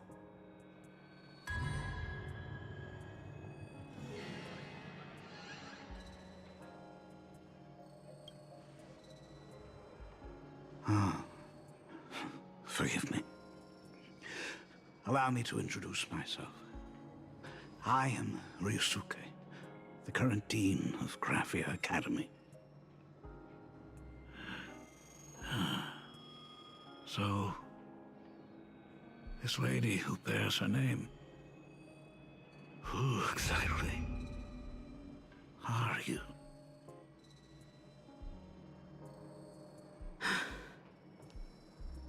15 years ago, when I made up my mind to join this Phantom Moon Games, my father wasn't with me. Even as I fought for my life against the Herald of Death, my father was still off somewhere, wandering the cosmos. Strictly speaking, ever since I can remember, his presence in my life has been as thin as the air in space. So, I would ask you, who bears his name? Who exactly are you?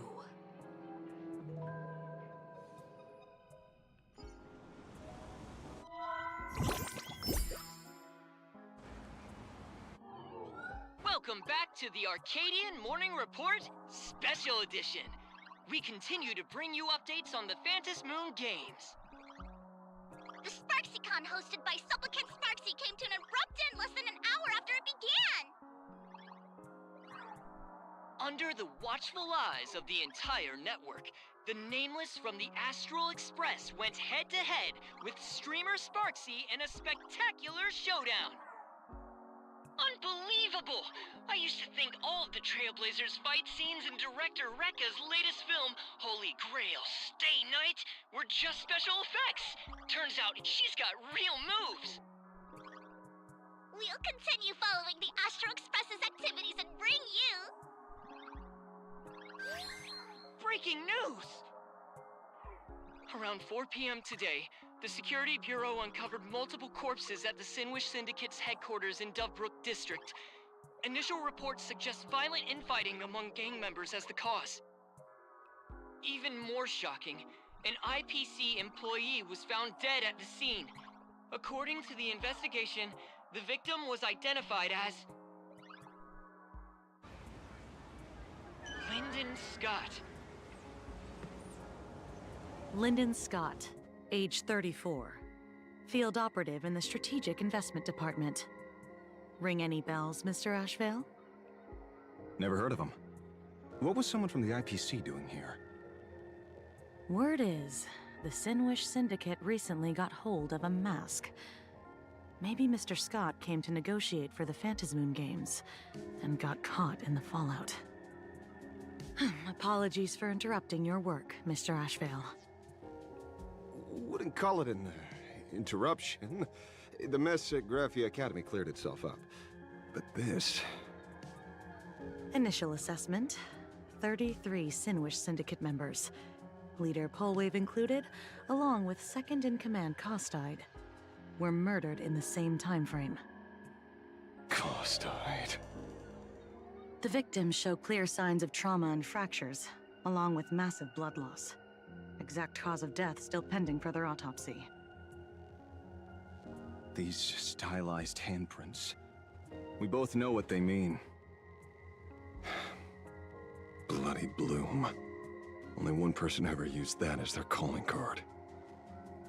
The Herald of Death is back. Your suspicion isn't without merit. But that guy was executed 5 years ago. Executed? Who witnessed it? Was the execution broadcast to the public? Who can prove he's dead? Who's to say you didn't let him out to rig this entire game? You've heard the rule, haven't you? No one can enter the Phantom Moon Games twice. So let me give you a piece of advice. Don't let rage gnaw away at your reason. It's bad for your health. The case's info is in the dossier. Get to work. The Department of Aberration Defense isn't paying us to bum around, hmm?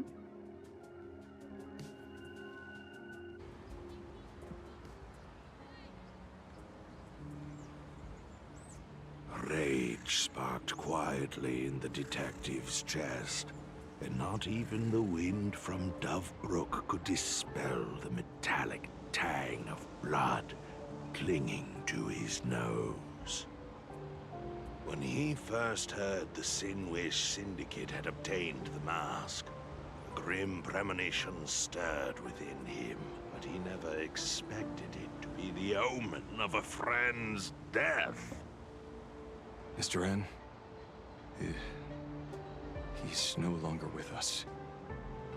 Now he's just a body, another nameless casualty buried beneath a headline. People only care about the stars twinkling above, about the epic tales of the eternal conflicts among the cosmos' great figures. Compared to all that, who would mourn a small-time thug from a petty gang? What should we do next? I've been slacking off for far too long. It's time to make a choice. Mr. Ashvale, if you're calling now, may I assume you've accepted my offer? You are right, Miss Pearl. I'll join the games, assuming you still need me, of course. My offer still stands.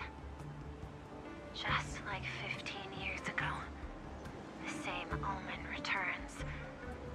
There are signs the Phantasmoon games are spiraling out of control again. Mr. Ashvale, I ask for your strength to steer the Zeonic games back on course. All I have to offer is a heart set on revenge. Today, 33 citizens of Plain Arcadia and one IPC colleague perished under mysterious circumstances. Someone is imitating the Herald of Death's methods, attempting to interfere with the games. Only victory can bring solace to the fallen. No. What consoles the dead is only justice.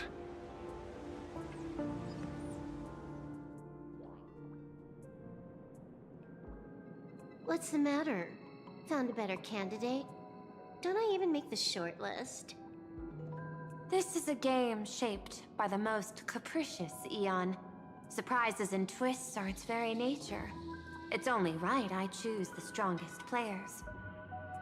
Even so, I have to ask, what makes you so sure that I'd hire a wanted criminal to fight in the Phantasmoon games, instead of tossing you into an IPC cell? Throw me in prison? But the Strategic Investment Department in Penacony clearly extended an olive branch to us Stellaron hunters. No? Changed your minds already? You suits sure turn faster than a page in a paperback. So let's cut the fluff. Give me a mask. Call it your first strategic investment in us. What do you say? Understanding comes first, then the investment. Tell me, how do you plan to earn my trust? Apologies in advance. Before I came to meet you, I broke into your collection room. I know what you've been working on. Oh, imaginate. Tell me, have you heard of Zero? Greatest hacker and most feared player in all of Punk Lord? Some say she's an emanator of elation, while others say she enters the Dark Zone created by Mythos, as if it were her own backyard.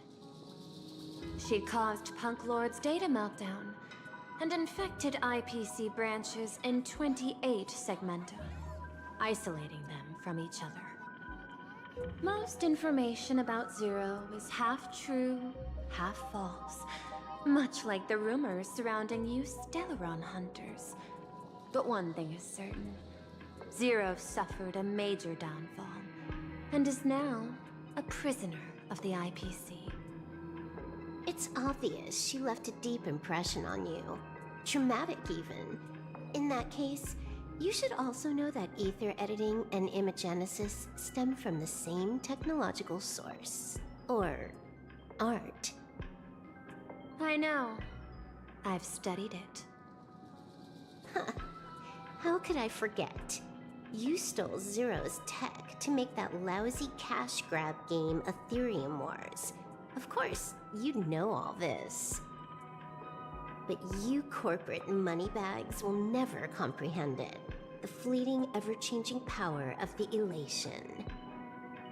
Zero once tampered with a parameter of reality, creating an independent realm that belonged solely to her. Just like that other one. Just like Graphia. Are you willing to trade the secrets of imagenesis? I can think about it. Deduction. You may be lying. I've heard that those who join the Stellaron Hunters have long since abandoned the path they once walked. Who knows? You're in the Arcadia of Elation. Wouldn't it be a waste not to test your luck? Deal, Ether Hacker. And to seal it with confidence, let me show you a little trick of the trade. A hacking trick?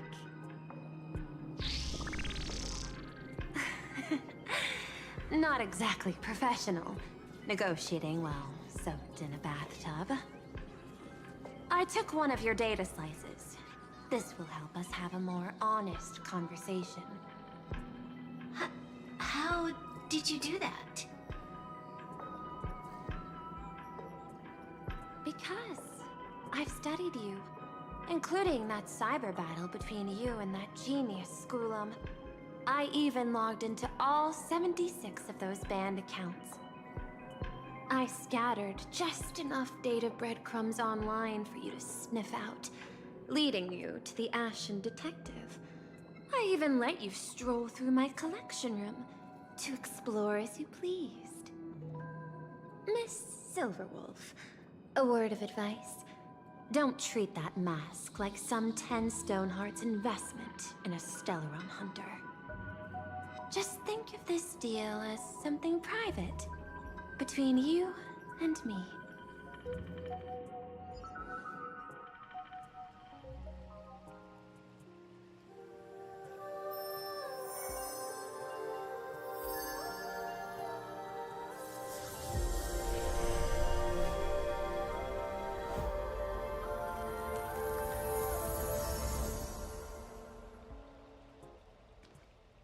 What the heck?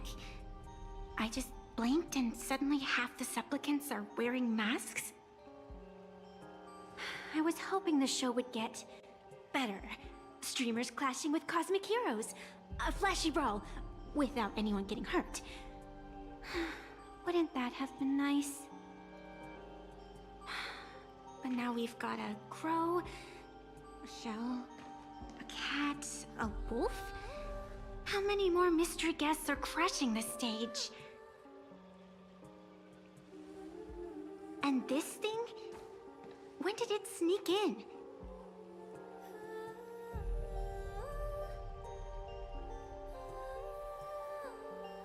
In the end, everything always spirals into the abyss. But you're the rare exception. Your first battle wasn't bad for a greenhorn protagonist. Since you came out on top, let's wipe the slate clean on that doom-filled oath. Who knows if the owners of those masks will become your friends or opponents? Or maybe one of them will bring about that terrifying future I saw in my dreams.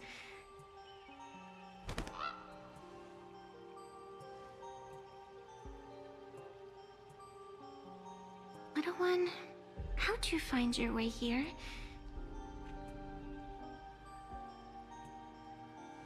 The supplicants in this Phantasmoon Games really caught me by surprise.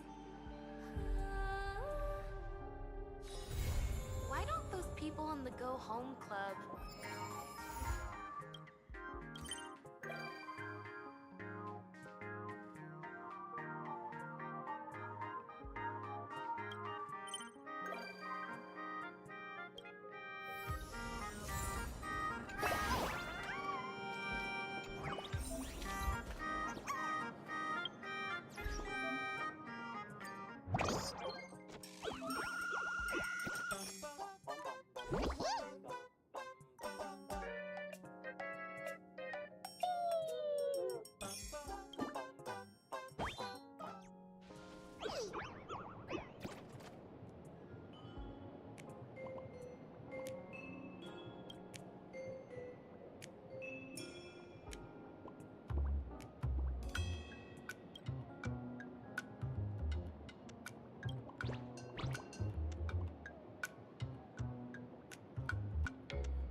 We can do it!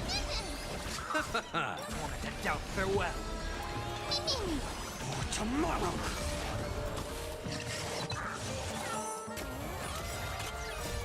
Watch over you and guide you on your path.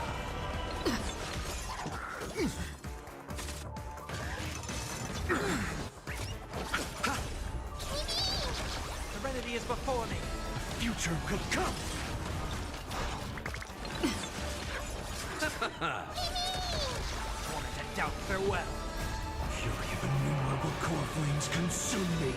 The sun tear the sky!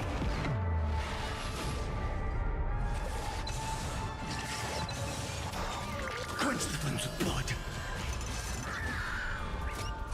Is that all? Branded with strife! Hail the new dawn!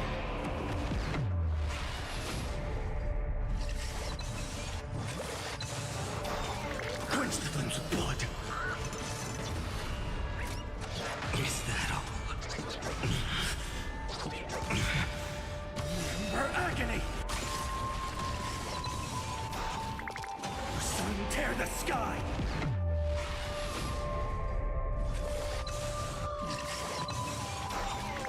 Quench the flames with blood. Is that all? Branded with strife. Hail the new dawn.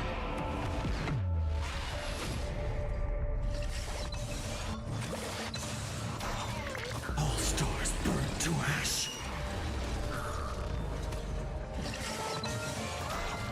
You can do it!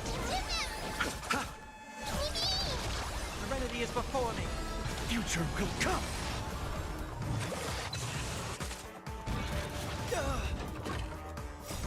Watch over you and guide you on your path. The dead return! We can do anything! For tomorrow! As we've written,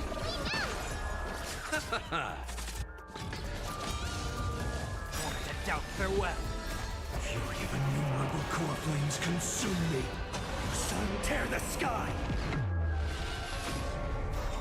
Quench the flames with blood.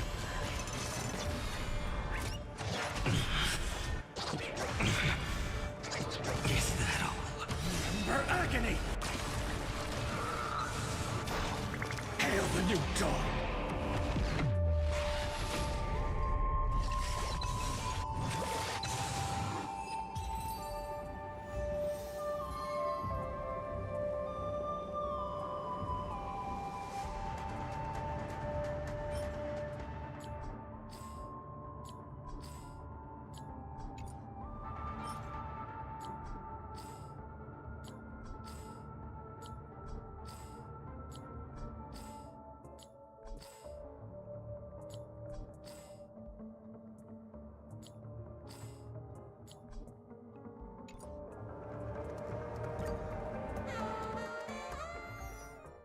Go home club.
Welcome!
Every victory is hard won.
sparks can converge into a bright river of stars.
small step closer to who I aspire to be.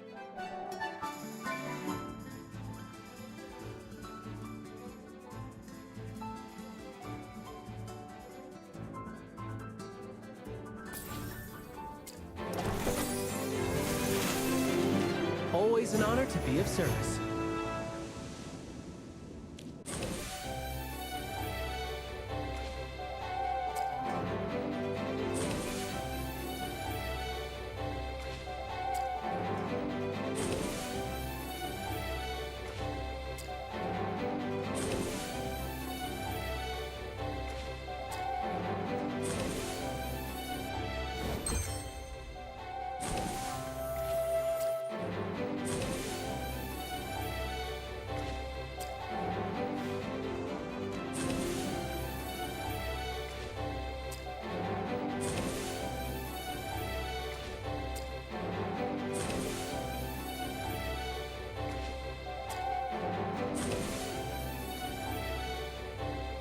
A small step closer.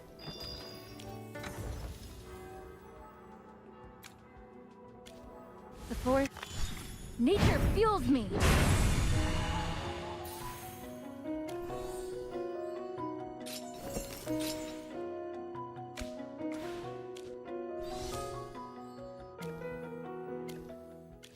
Anything I can A small step closer to who I aspire to be. A small step closer to who I aspire to be. A small step closer to who I aspire to be. A small step closer to who I aspire to be. A small step closer to who I aspire to be. A small step closer to who I aspire to be.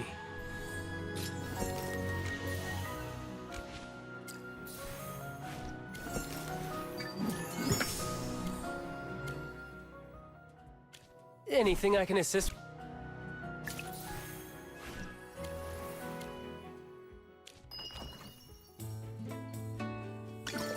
A small step closer to who I aspire to be.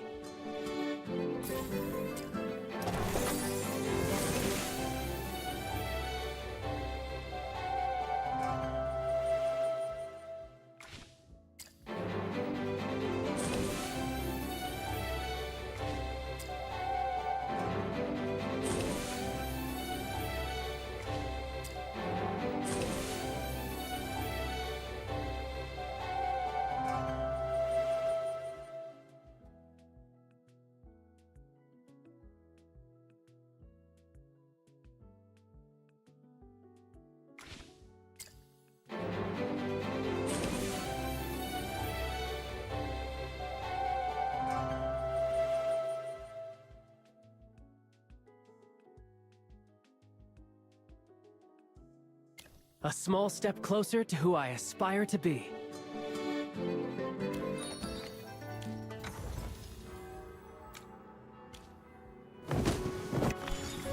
I feel the power.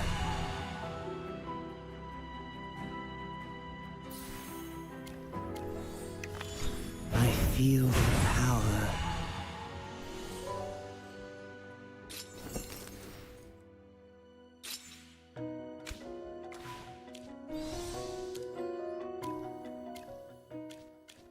Anything.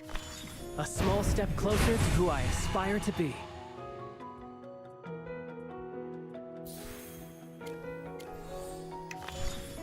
A small step closer to who I aspire to be.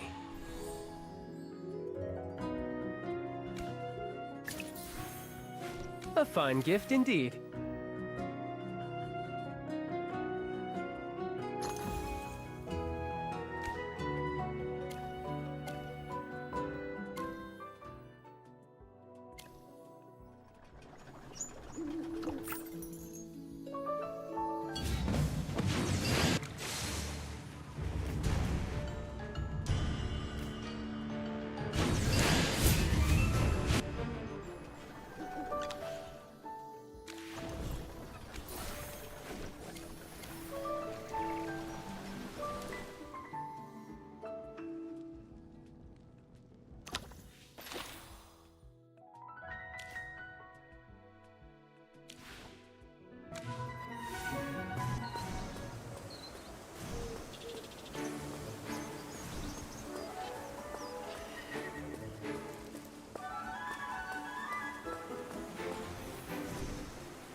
forest will always protect its children.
Ah, Headmistress Durella. I see you've adapted to your new position rather swiftly. I must say, leadership rather suits you. Your praise honors me, Master Aurelian. You remain as refined and sharp as ever. So it's true then? About Headmaster Lamar? I'm afraid so, Master Aurelian. A great mind now gone. My condolences. Still, an institution of this caliber cannot afford to pause its progress. I'd recently prepared an investment proposal. I trust there's still someone authorized to see it through. Of course, Master Aurelian. As acting headmistress, I am entirely at your disposal. Excellent. Efficiency is a rare virtue in times like these. Though I notice you and your students seem in quite a hurry. I hope I haven't delayed you. Not at all. We're merely on our way to meet the Lightbearer envoy. Nothing too urgent. Yes, well, we still have some time. Ah, I may have forgotten your name, but I remember your face. A promising young mage, wasn't it? And I believe I offered you a piece of valuable advice. What? I find it hard to believe anyone could forget about a gentleman as distinguished as Master Aurelian. How unfortunate. Forgetfulness is rarely an asset in business. In any case, you still have my card. I'm always open to mentoring bright young talents. I must take my leave now. With the headmaster's death made public, the Academy Board has quite a mess to sort out. Of course, I won't keep you from your work. All right, everyone, pick up the pace. The envoy's patience is limited.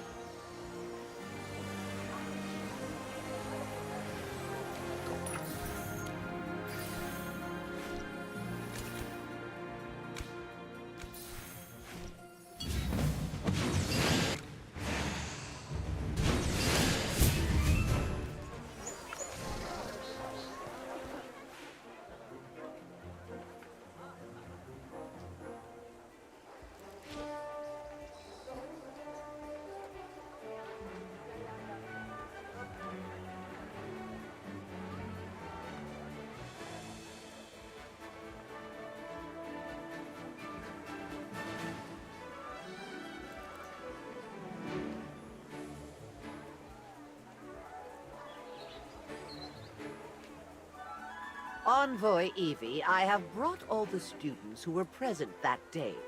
Shall we begin? Please wait a moment, Headmistress Durella. I need to verify the list first. Cassidy, Pippa, Sylvan, and you. You! Stand straight and stop fidgeting.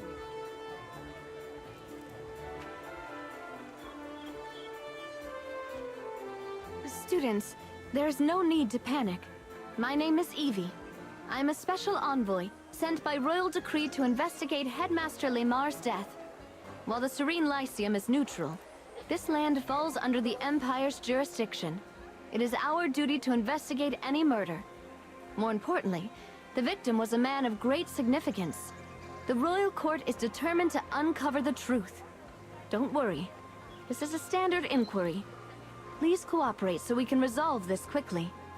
You don't really think we killed the headmaster, do you? I have only just begun the investigation. This is a standard procedure. Hearing what you just said actually makes me feel a little better. And Madame Dorella never said anything that reassuring.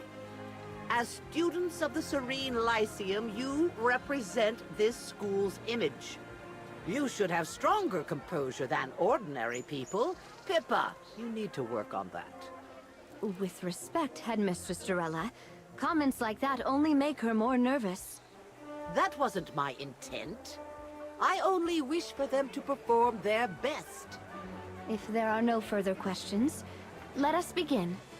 Headmistress Dorella, as the Lyceum's representative, you will remain present to ensure I employ no improper methods. Of course. That is my duty as acting headmistress. When your name is called, follow me inside. The rest of you, wait here quietly and do not leave. First, Cassidy, come with me.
Relax, Sylvan.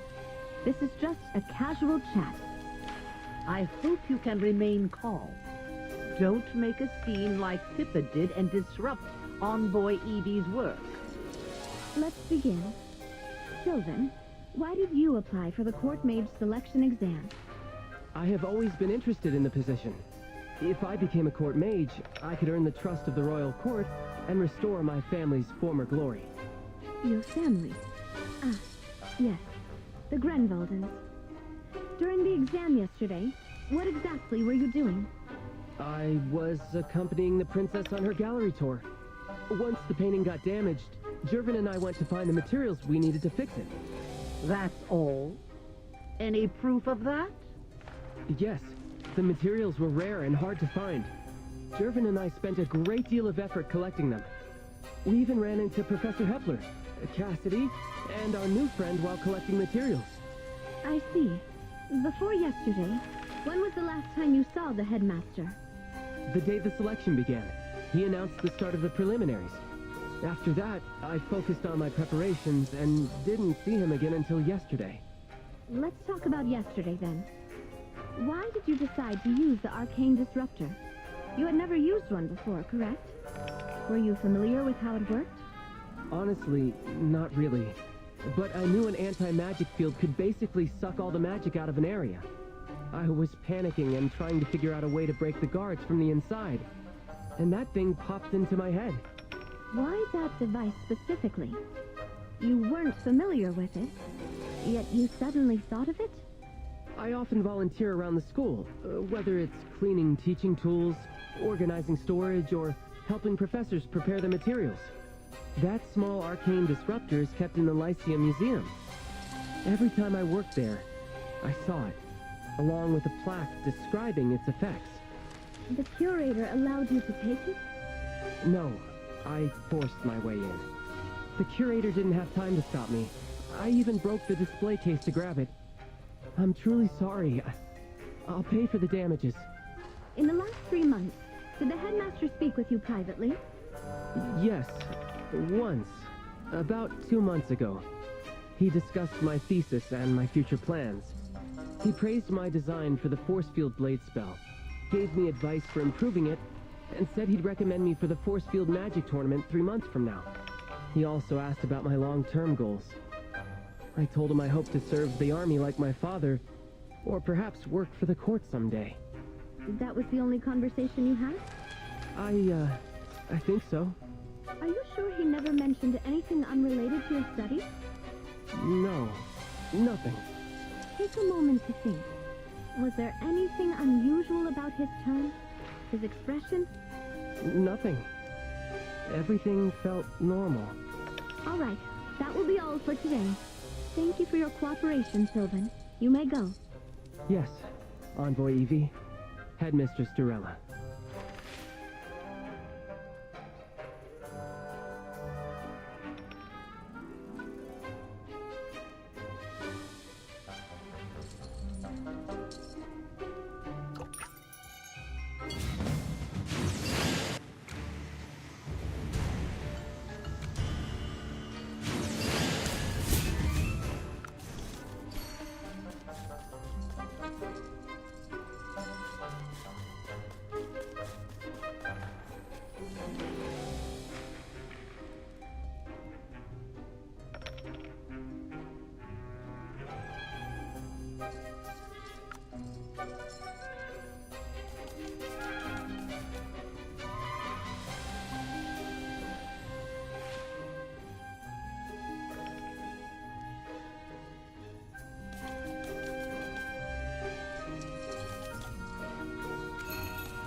Sylvan, Pippa, and Cassidy have already been questioned. Jervin's interrogation is being handled separately. That means next up will be Anita or Ravendi. No. Given the circumstances, I would like to speak with Niall next. Niall? I don't think that's a good idea. He's lost all his mana. He's extremely weak and still recovering in the infirmary. I only have a few questions. He may have lost his magic, but I doubt he's too weak to walk or talk. Envoy Evie, this really isn't appropriate. As acting headmaster, I must prioritize his health. We should wait until Niall is fully recovered. I insist. Surely you want him to clear his name as soon as possible. Don't you, Headmistress Durella? Of course, but I still believe... Wait. Who's knocking on the door? Pardon me, Envoy Evie. The Noble Affairs Officer has submitted Jervin's interrogation report for your review. Ah, Jervin's report. We should look at that first. No, let's talk to Niall first. There are several questions I need him to answer. Intruder alarm. The interrogation can wait. I need to check the alarm first. Intruder, you say?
What happened just now? Why did the alarm go off? Oh, nothing serious. A cat snuck in from somewhere and triggered the alarm. A cat? What is it? Shouldn't we double check? What if someone actually slipped in and used the cat as a distraction? No need to worry, Headmistress Durella. The interrogation chambers here are well protected. Let's continue. The longer we delay, the more anxious Her Majesty will be. As I said earlier, I need to speak with Niall. If you insist that much, I suppose I can't be too concerned for a student's health. Not when Her Majesty herself is waiting for your report. That's right, Headmistress Durella. As a light-bearer envoy, I must put the Empire's interests first. Then I have no reason to refuse. I will bring Niall in.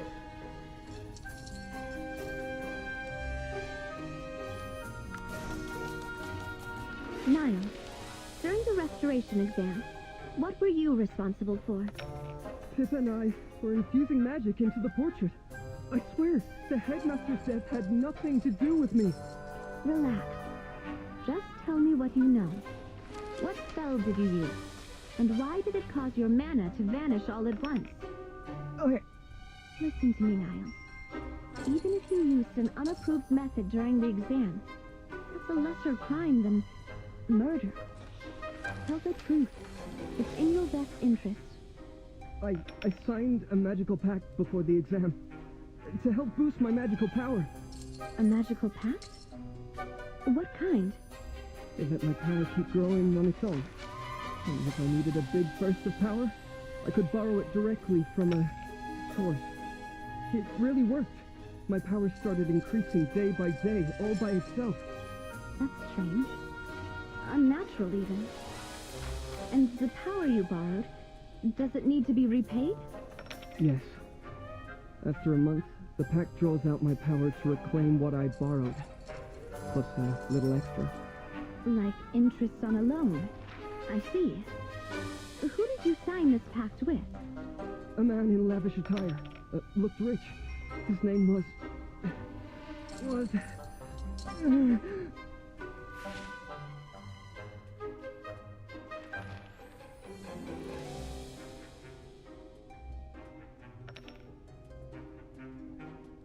What is it?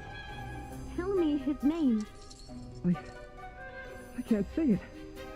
Every time I try, it's like my tongue is pulled back down my throat. Try writing it down. There's a pen and paper on the desk. I can't. My hand freezes before I can write it down. Looks like some kind of secrecy spell. Headmistress Durella, can you break it? This type of magic is rather intricate.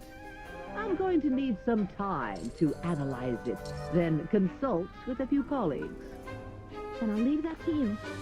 Niall, do you know how many students have signed this pact? No idea. No one talks about it. It's against school regulations and the Mage's Code. I thought no one would find out.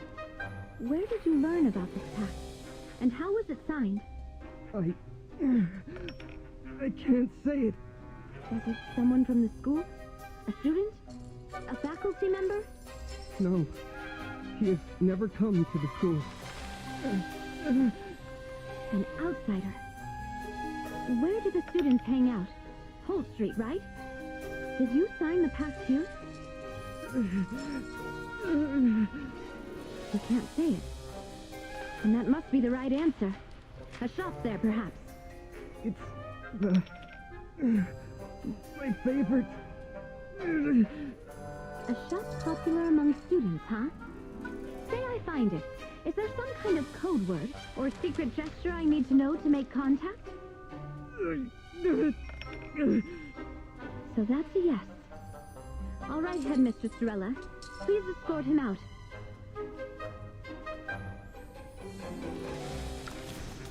Been listening long enough, haven't you? Quit looking around. I know you're here. The moment you climbed onto the table, never thought the great Magister Merlin would sneak in like this. The headmaster's death must concern you deeply. have you found any leads? I know I can trust you, but this isn't the place to talk. Technically, you're the next person on my list. I suggest you leave now. I'll call you back in for your interrogation in about 10 minutes. After we finish up in here, we'll talk somewhere private.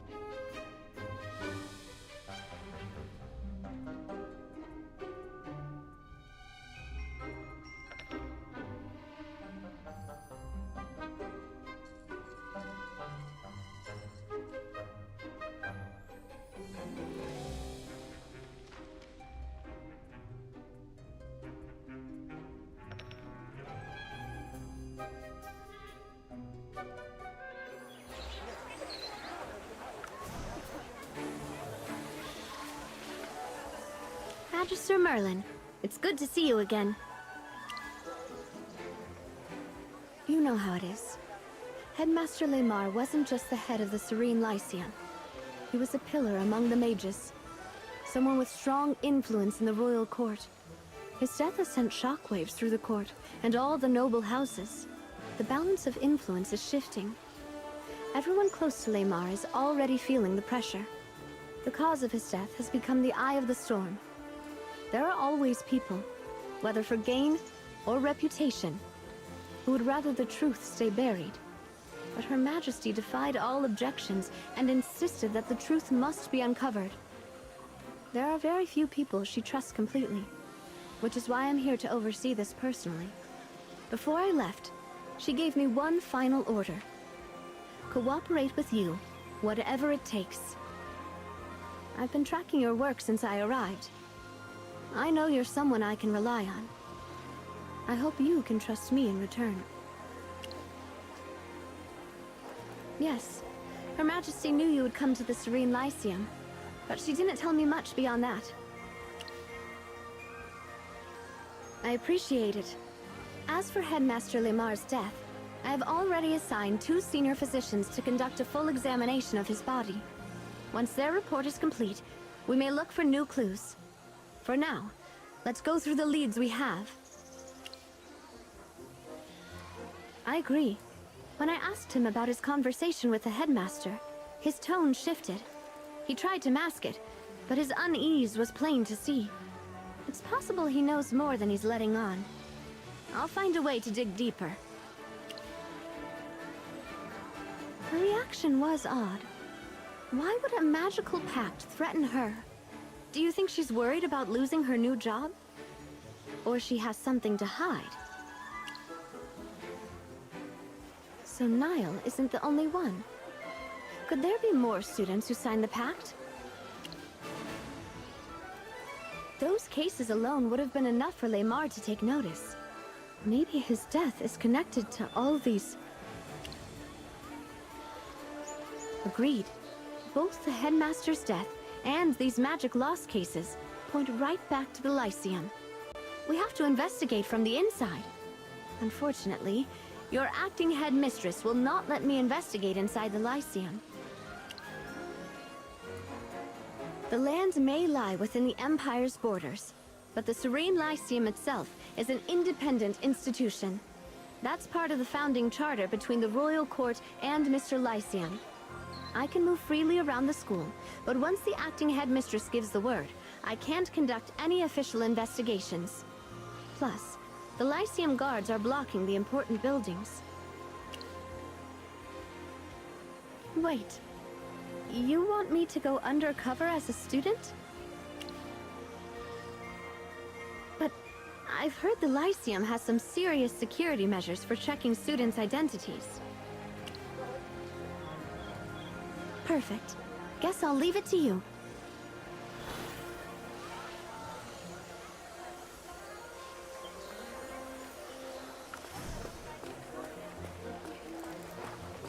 Pippa, Sylvan, are you heading back to the Lyceum? Oh, Envoy Evie! We weren't doing anything wrong. We were just chatting here. You don't need to know details about that, do you? No, not exactly. It's just... I mean... Fine. Yes, I'm terrified. The last time I faced an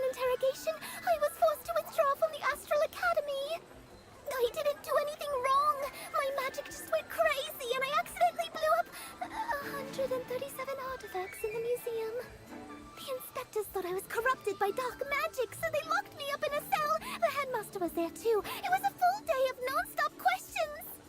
A few days later, they expelled me for repeated property damage resulting in irreversible loss.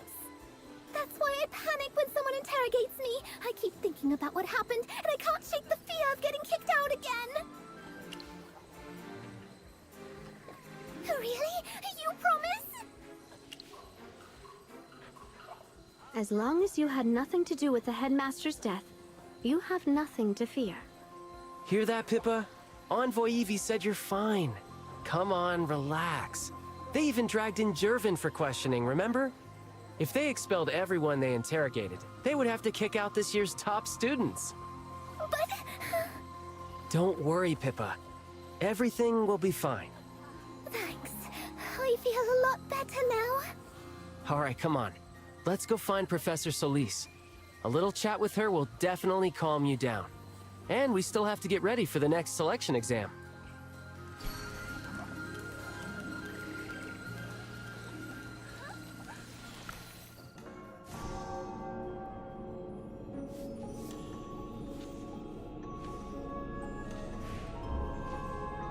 Whoa. Merlin! You're like a Hypogean from the Rift, swooping in to rescue me from this miserable job. I'm exhausted. Totally spent. Work, work, endless work. I'm dying here. I need a break. Just one little break. Merlin, let me have one day off, just to breathe and to have some fun. You're so heartless. Since I signed that agreement with you, I haven't stepped out of the Lyceum once. Not even a single day of rest. A job with no days off. Why did I ever agree to this madness? Anyway, how's the investigation into Lamar going? Even stuck here in the library, I've heard plenty of whispers. The whole school's been in a panic. So, oh wise Merlin, have you uncovered the true culprit among the suspects?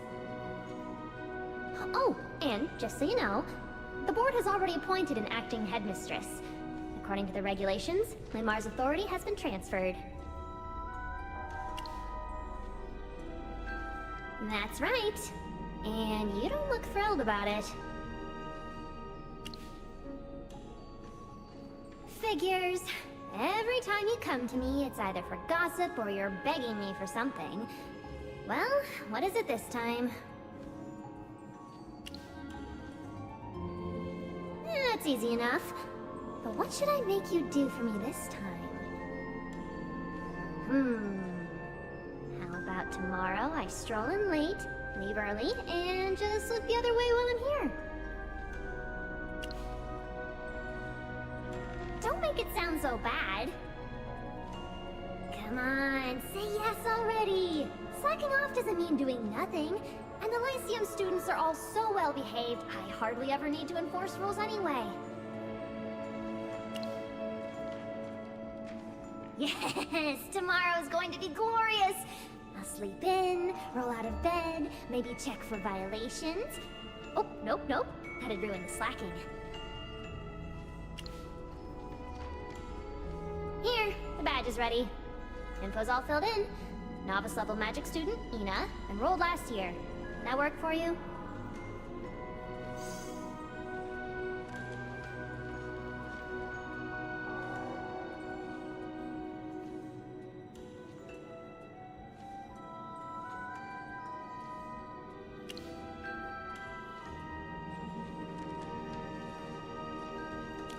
Oh, don't be dense. You don't go around using Merlin, do you?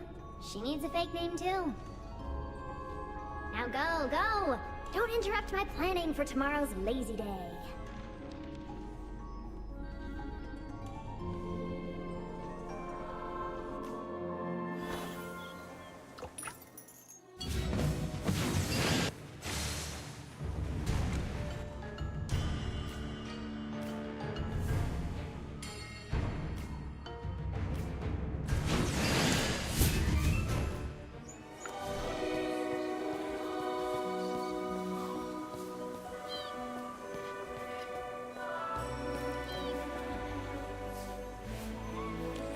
bit! If we're late, the daily special at the Enchanted Cup will be gone! The Enchanted Cup? That's the place on Holt Street, right? Yeah, you gotta try it! Their drinks are unreal! Beyond anything you can imagine! That popular, huh? Their business must be booming. They're packed every day. You know Niall, don't you? The one who got sick during the selection exam. You know Niall? And you even know about his illness? We're both in a divination club, so we're close. The school never made an announcement, but everyone's been talking about it. He used to practically live at the Enchanted Cup. I heard he'd even skip class just to line up for their specials. Enough chatting! We've gotta run, Lore! Maybe there are still a few specials left!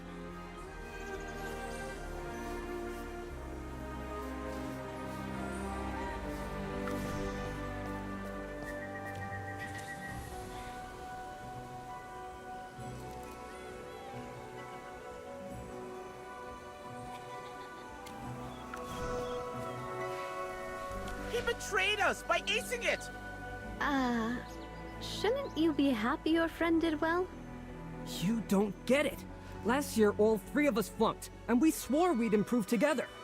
But Elvin, he spent all his time queuing at Holt Street or sneaking novels in class. Hadley and I warned him plenty of times, but he didn't care. And yet now he's got a perfect score, and his control of mana is better than ever. He must have been faking the whole time, lulling us into a false sense of security, and cramming like crazy at night! I hate people like that the most. You said he queued for drinks? At the Enchanted Cup, right? Of course! What other shop could it be? Sneaky guy. I've got to call him out on it. As expected, most of the investigation leads point back to Holt Street. If I'm right, we'll find our next clue there. Looks like another shopping trip then. I have to wonder what kind of shady deals are going on right under our noses.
There's the Enchanted Cup again. Their ads are everywhere. Looks like Niall was right. This place really is the student hotspot. We'll have to see it ourselves after gathering intel.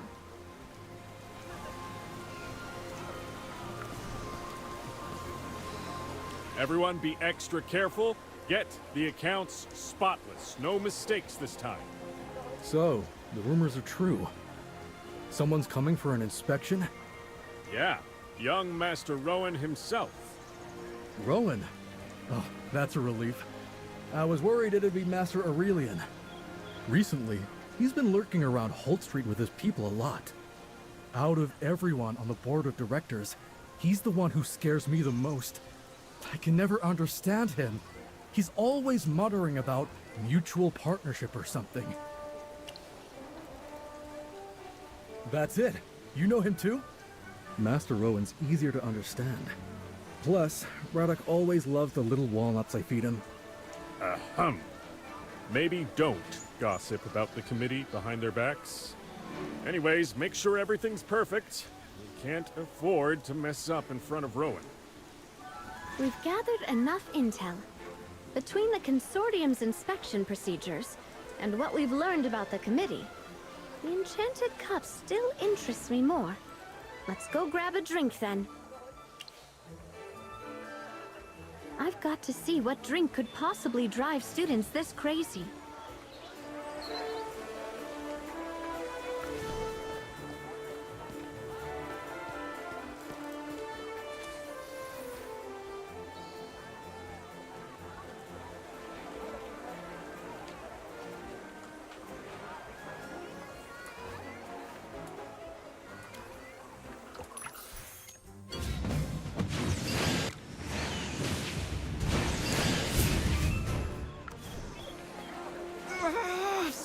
again? That's 5 days straight I've missed the daily special. I'm a loyal customer. Shouldn't I get priority? You're not pulling some trick, are you? I've heard of this. Hunger marketing. Mr. Pong, we'd never do that. Truly. The special's limited because the ingredients are rare. We simply can't make enough. We're sorry. But I've tried everything else in the menu 100 times. I just want something new.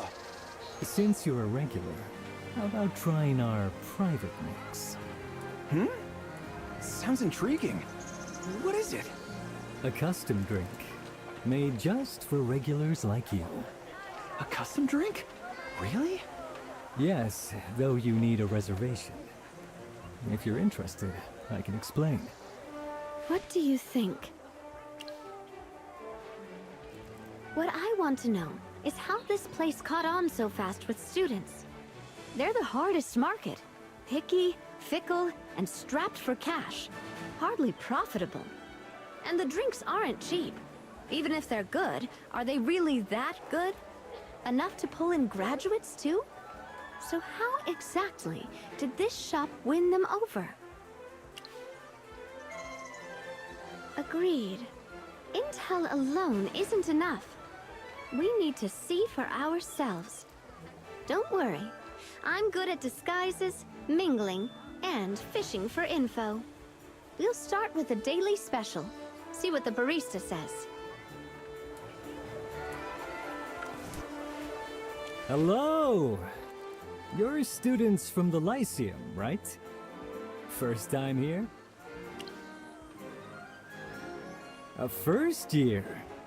Don't worry. You'll love our drinks. What do you recommend? Oh, there's so many. Illusion has layered flavors for the adventurous. Magic Garden is warm, sweet, with floral and fruity notes. If you want something refreshing and balanced, Sunrise in the Woods. Or the student favorite, Scarecrow, earthy and rustic. Our friend recommended the daily special. They said it's the best drink here. I'm sorry, the daily special is already sold out. But that's the one I came for. My friend said after drinking it, he felt amazing. Like his mana shot up and spellcasting was easier. Mana boost from a drink? Impossible. Then which drink does it? I'll take that one. Dear customer, you must be joking. No drink can raise mana. Your friend must have remembered wrong.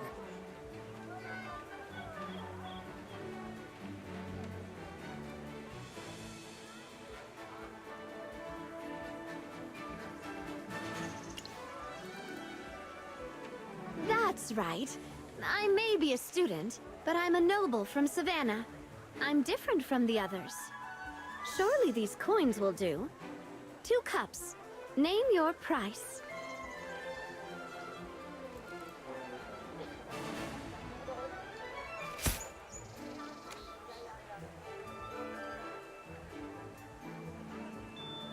Is this enough?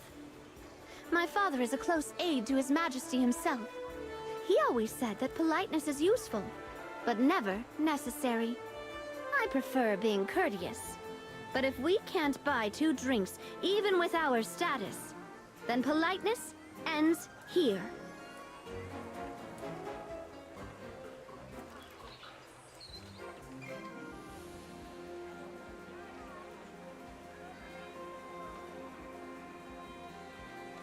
I'm terribly sorry, my lady.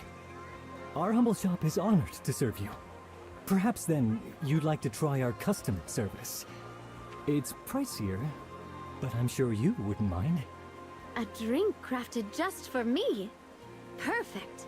Nobles value uniqueness overall. Ah, but custom drinks require a reservation. I'm terribly sorry. You came unannounced, and our master drink maker isn't here. But if you like, I can book you for tomorrow. We'll craft your personalized drink, and reserve the daily special, just for you. We don't have time tomorrow. It has to be today. In that case, esteemed guests, I'll send someone to fetch our drink maker right away. Please, wait here a while. If you find waiting boring, the grove at the end of the southern avenue has lovely scenery. Perfect for a walk.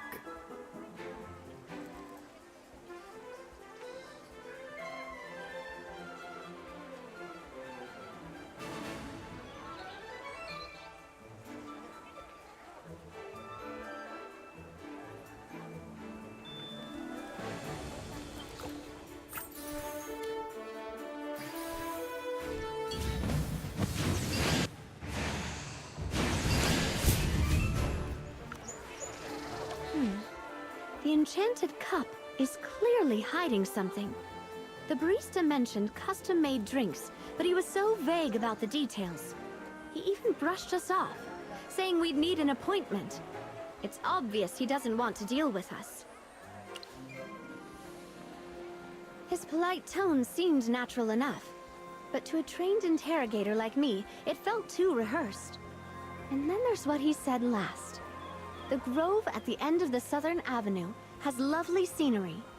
A specific location, huh? I thought he would tell us to go for a walk, but never with such a specific place.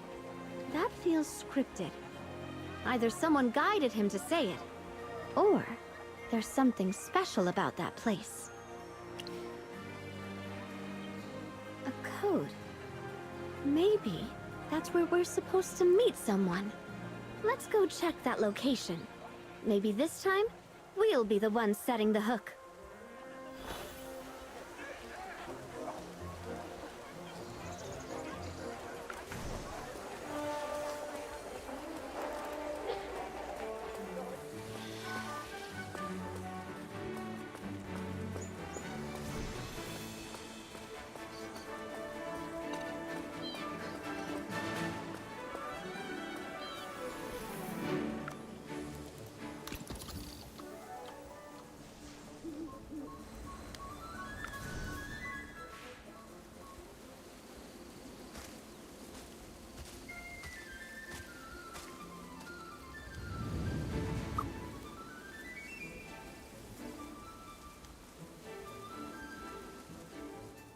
You're remarkably clever to make it all the way here. You startled me. Who even are you? Relax. I am exactly who you've been seeking from the Enchanted Cup. Think of me as the facilitator of your ambitions. You know what I'm after? Of course I do. I appreciate talent with promise. Every student here is a potential asset. But you, my dear, are rare stock indeed. Plenty of students come to me looking for custom drinks. Few actually have the wit to find me, let alone qualify as a business partner. You, however, you intrigue me. Business partner? No, I just want to boost my magic like my friend did. Consider this. Last month, a student of your level entered a similar arrangement with me. His magic increased by 66.6%. A tidy number, wouldn't you agree? But you, well, let's just say you could surpass even that, if you are willing. You would become the pride of the Lyceum, a rising star whose brilliance could make even legendary names such as Merlin pause in admiration. Really? I could be that powerful? Confidence, not flattery, drives growth. I am a man of results. I do not promise what cannot be delivered. Investment is all about returns. I never waste time on dull prospects, and you are an exceptional asset. Then, how much would it cost to boost my magic? If it's too expensive, I might not be able to afford it. Money? That's a trivial concern. Mere coins are beneath someone of your potential. I offer free trials. You will not spend a single coin. All I require is a simple contract. A formality, nothing more. A contract? Just signing it will increase my magic? Oh, of course! Can't spill the exact method. That's my top trade secret. But I guarantee instant results. Sign, and you gain power while I gain your trust. A win-win partnership. Wouldn't you agree? If that's the case... Fine, I'll try it. Excellent! Prudence and courage in equal measure. Qualities of those who prosper. Together, we shall achieve results you will not regret. Tell me your name and hand me your student badge. Ina. One final confirmation, Ina. Are you sure you wish to enter this magic contract with me? I'm sure. Very good. Then...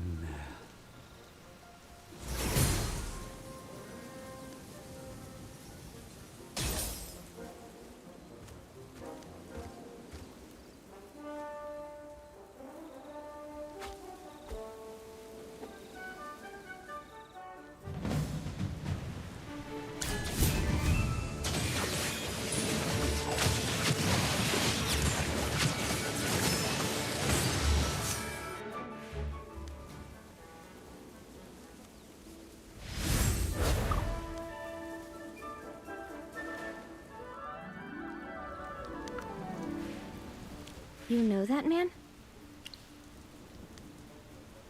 I see. So he's with the Adamant Syndicate. In that case, his presence here proves the magic contracts are connected to the Adamant Syndicate. Maybe they're the ones orchestrating all this. We just don't know what they're after yet. What do you think? Trying to stir up trouble at the Academy and profit from the chaos? But that seems like a very roundabout way to do it. Could the headmaster's death be connected to them? We don't have enough information yet. I'll flag all of this as suspicious and dig deeper.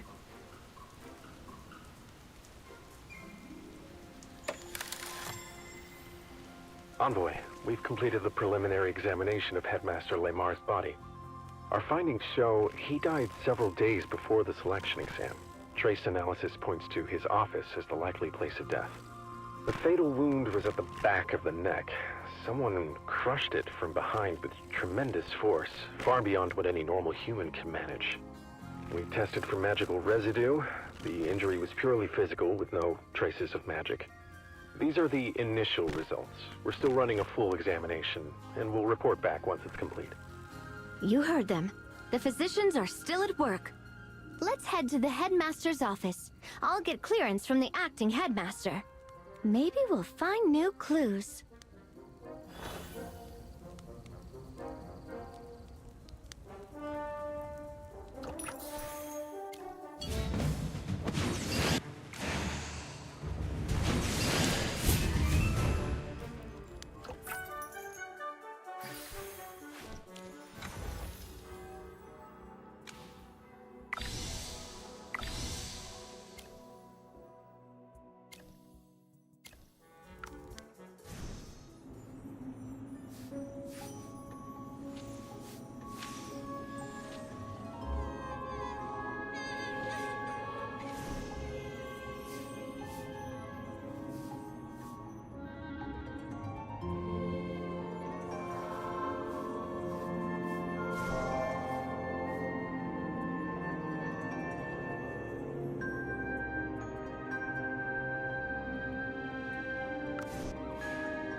Why are you here? I've been waiting for you. I know this is a sensitive time, but I have a bold request. I'd like to help investigate Headmaster Lamar's death. Anything at all, even the smallest task. I just want to help. You want to assist me? Why? I'm from the Grenvalden family. When Headmaster Lamar was young, he fought alongside my grandfather. They were close. My grades were mediocre when I took the entrance exam. The headmaster personally overrode objections and admitted me into the preparatory class, letting me study here and become who I am today. Since then, within the rules, he's often looked out for me, even tutoring me in subjects I struggled with. He once told me he hoped I'd get the best magical education and become an outstanding mage. fulfilling my grandfather's wish to restore the honor of the Grenvalden family. So now, I feel I have to do something for him. If I just stand by and do nothing, I'll feel miserable and guilty. I know the rules say I shouldn't involve you in this, but I understand how you feel. And as you've probably guessed, I'm not one to blindly follow protocol. I've already asked this student to assist me. That's why I felt I could make this request.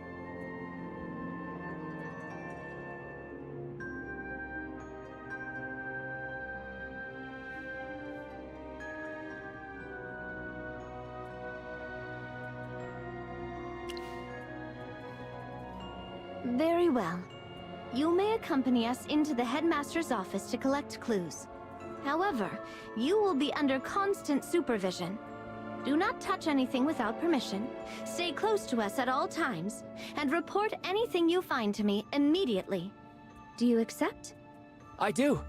Thank you for your trust, Envoy. Then follow us.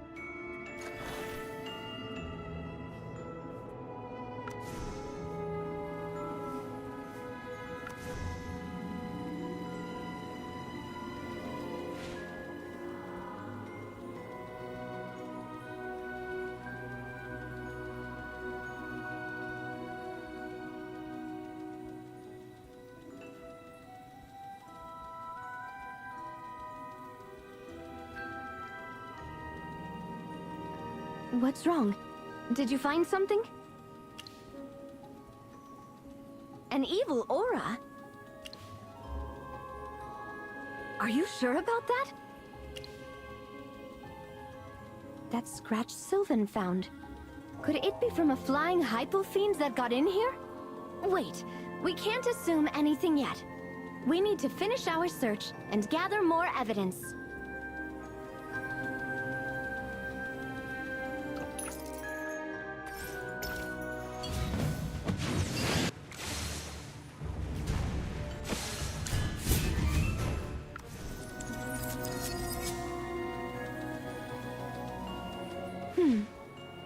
These marks are strange.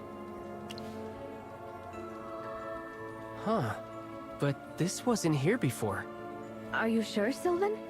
Positive. The last time I was here, the headmaster pulled some reference books from this very shelf. I was watching him, and this mark wasn't there. How odd. It's high up and deeper at the bottom. Almost as if something moved upward. Could it have been made by something that flies? Let's keep looking.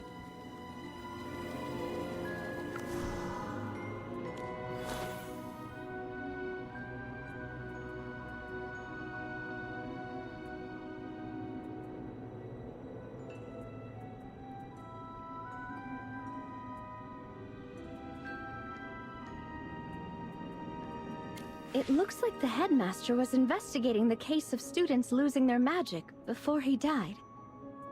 But these are only the initial files. There are no detailed follow-up records. Possibly. Or perhaps he didn't have time to follow up before.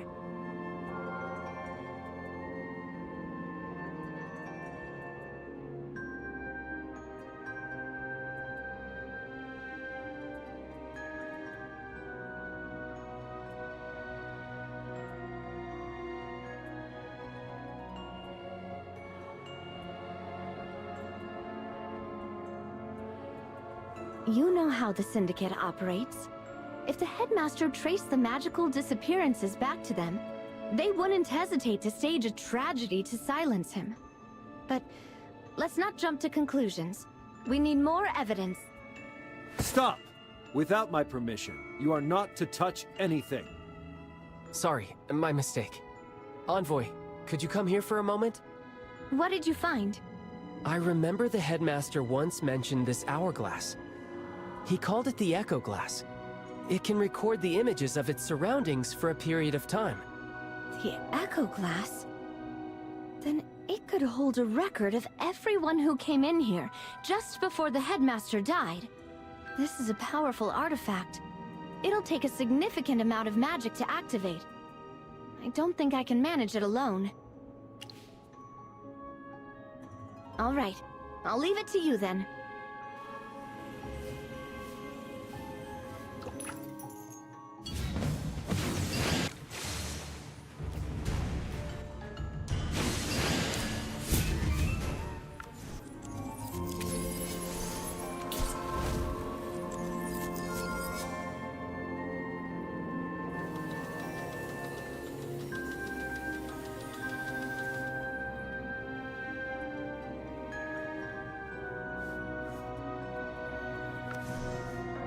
No. The selection of royal court mages has always been the sole responsibility of the Serene Lyceum. The exam content falls under our jurisdiction. The Crown may offer suggestions, but that's the limit of their input. Headmaster, with the selection being announced on such short notice, accepting the royal family's help with the exams would save us a great deal of time. Let's not forget, these mages will serve the crown. Involving them now ensures they get the specific talents they need. It would also be seen as a significant gesture of goodwill. Don't you agree? I'll take it under consideration.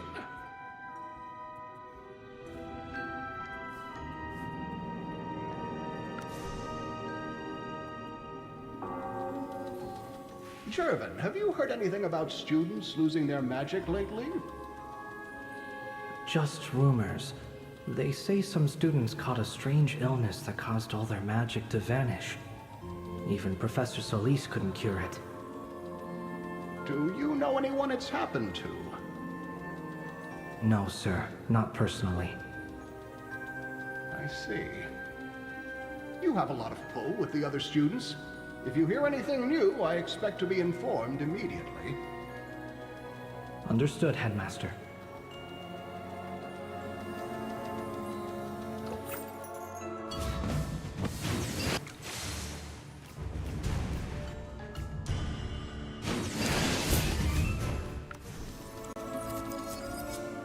Headmaster Lemar. He's been dead for roughly 3 hours.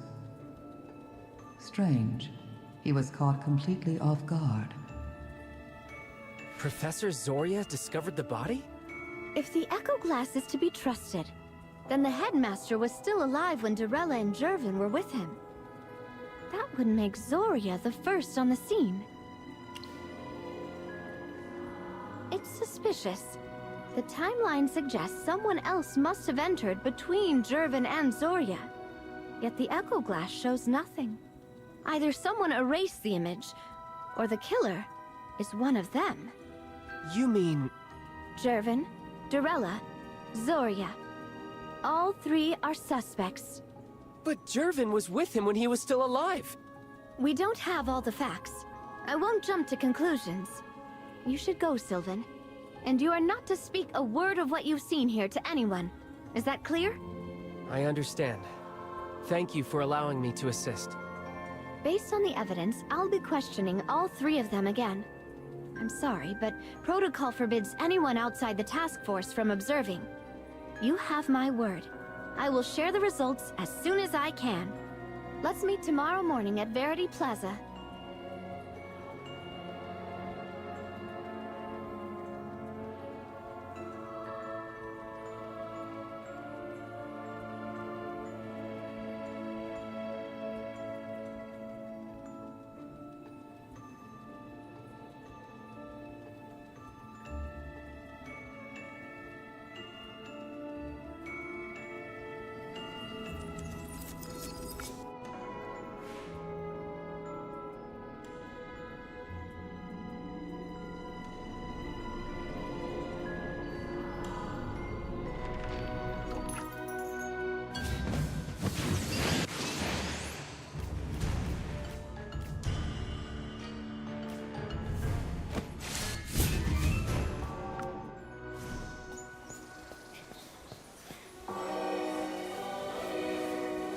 I've spent the night interrogating the 3 of them. They're all suspicious, but the evidence pretty much clears Jervin. The headmaster died from severe physical trauma to the back of the neck. Jervin can't even stand. it would have been physically impossible for him to deliver that strike. As for Dorella, after the headmaster's death, she was made acting headmistress. Barring any complications, the role will become permanent. On the surface, she benefits the most. She has a motive. But given her size and strength, there's simply no way she could have inflicted that kind of injury. Furthermore, Jervin testified that when he went to the office to discuss the magic loss incidents, he saw Dorella leaving. If his statement is true, then the headmaster was still alive after her visit. Now, about Zoria. She admitted to using magic to manipulate the headmaster's corpse, but insisted it was to rattle the real killer, to make them panic and slip up. That's hard to believe. Grave-calling magic, especially the control of corpses, is an evil art. The fact that Zoria practices it is deeply suspicious in itself. As a gargoyle, she is tall and possesses superhuman strength. She's fully capable of delivering the killing blow. Exactly. And that is the most troubling part. Our investigation found no grudge, no conflict of interest. Zoria was one of his most trusted colleagues. And yet, she was the first witness. She tampered with the corpse.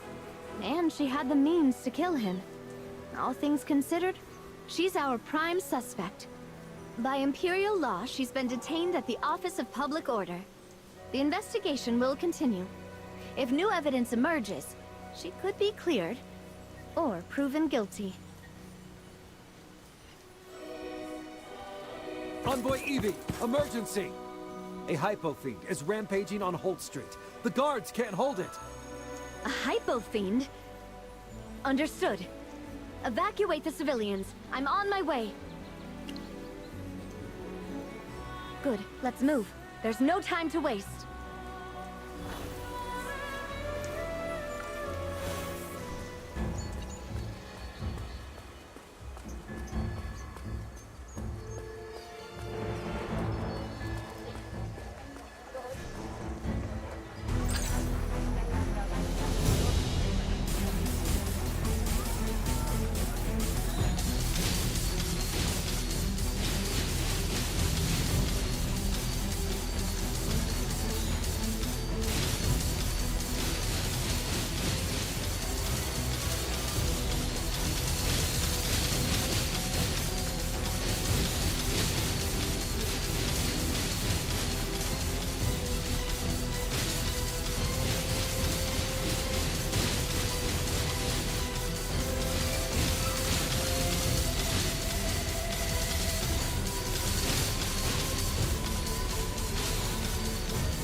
What in the world? That's a hypo-fiend!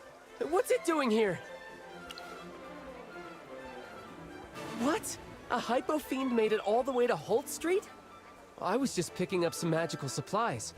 I heard a huge commotion from the shipyard, but I never imagined it was an attack. What should we do with it? Should we report this to the acting headmistress? Wait, what's that on its tentacles? Let me see. Looks like wood shavings?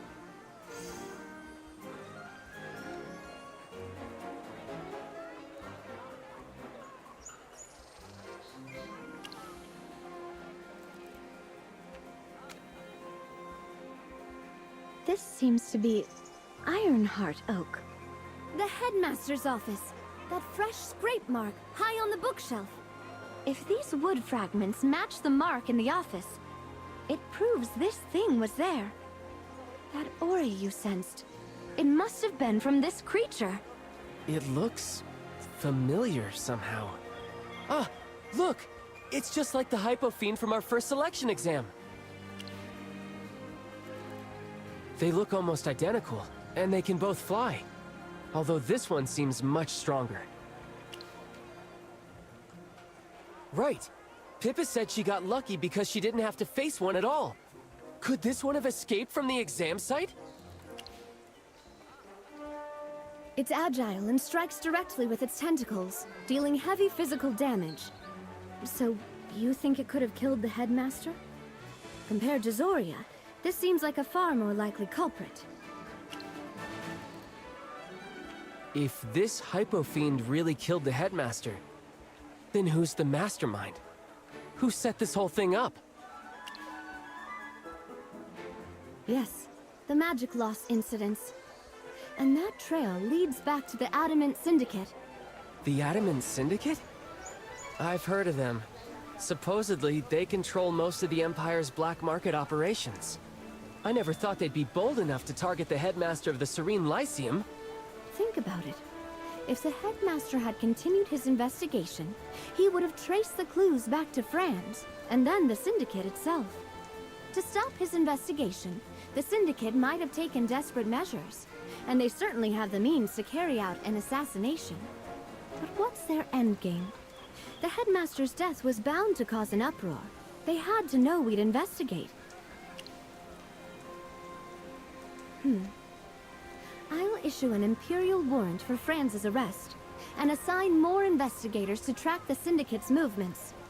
Putting all the clues together, it seems likely that the Syndicate sent this flying monster to attack the headmaster and stop his investigation into the magic loss cases. There are still some gaps in the story, but for now, this is the most logical conclusion. I'll have our experts examine that magical artifact in detail. It's possible the Syndicate tampered with it, erasing key fragments to mislead us. The exam monsters are all kept in a special storage facility for training. Checking the storage logs should tell us more about this hypo-fiend. Understood. I'll send someone to inspect the storage room immediately. They're targeting students from a magical academy, so it must be magic-related. But their true purpose is still unclear. Don't worry, I'll continue investigating the magic loss incidents. We still can't completely clear her. She did manipulate the headmaster's corpse. Until we have more evidence, I can't officially declare her innocent. She'll have to remain in the office's holding cells while we gather more evidence and decide on our next steps. That concludes this phase of the investigation. Thank you for your help. I'll begin writing my report now. With this, I believe the selection exam should be able to resume soon.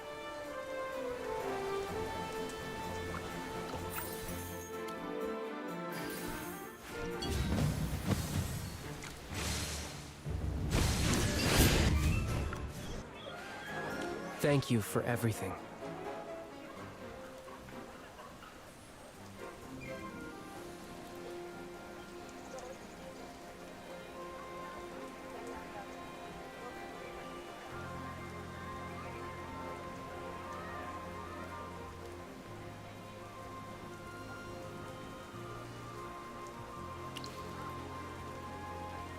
Actually, you helped clear Jervin's name.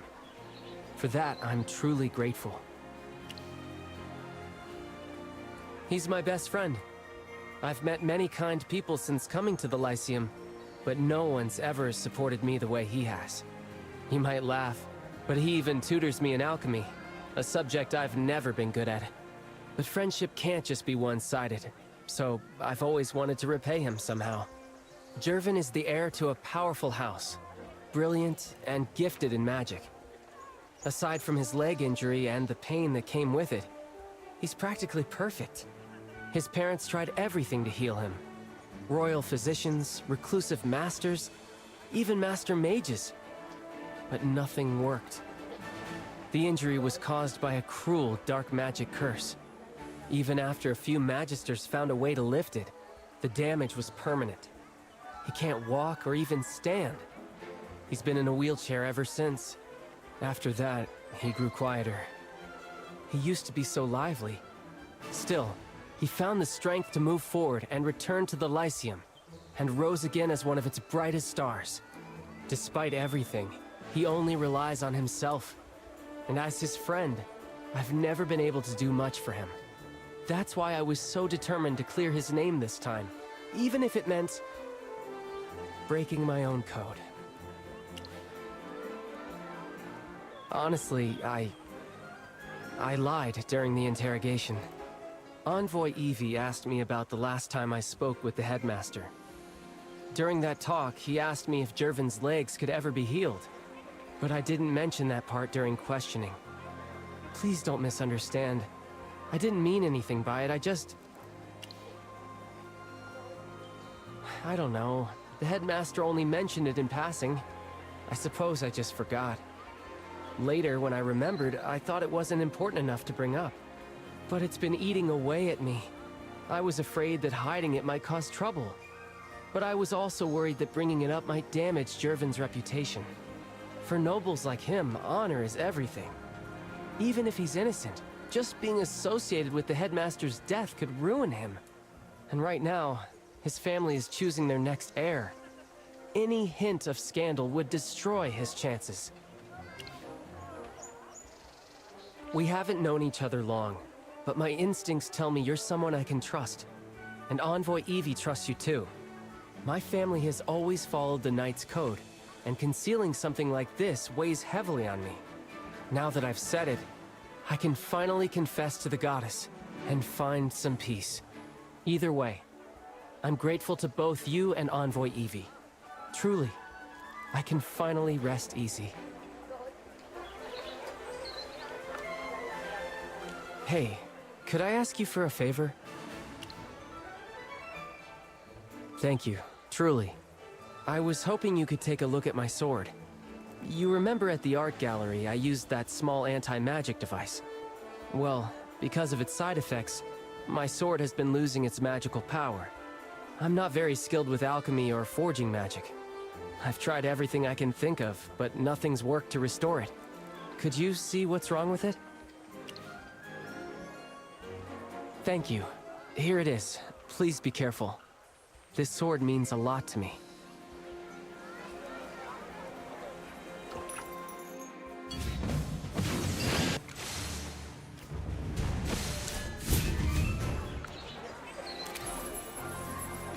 Did you find anything?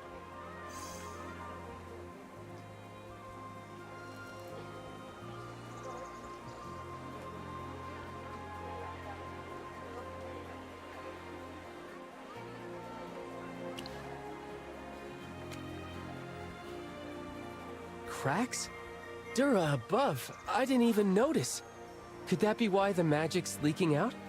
Is there any way to fix them? I could try myself, but honestly, I'm hopeless at forging magic.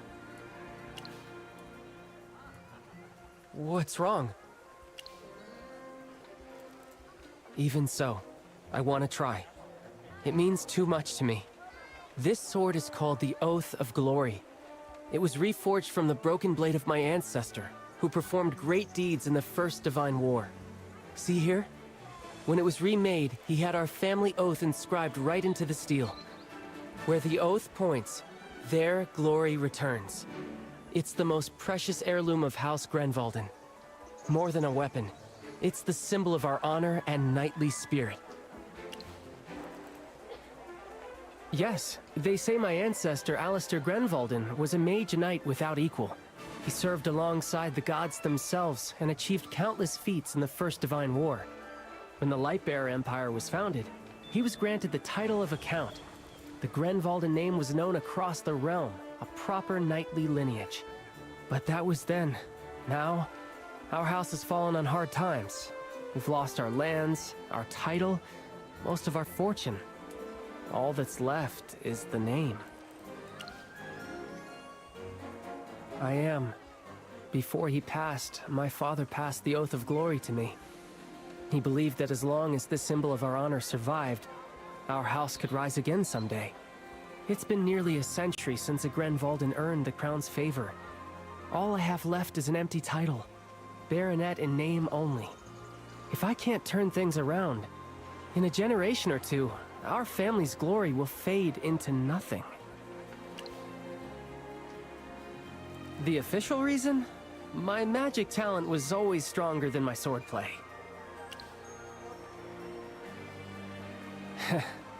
You see how it is.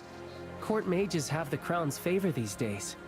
I thought maybe, through the path of magic, I could attract royal attention faster. With a bit of luck, I could actually achieve it. Restore my family's honor.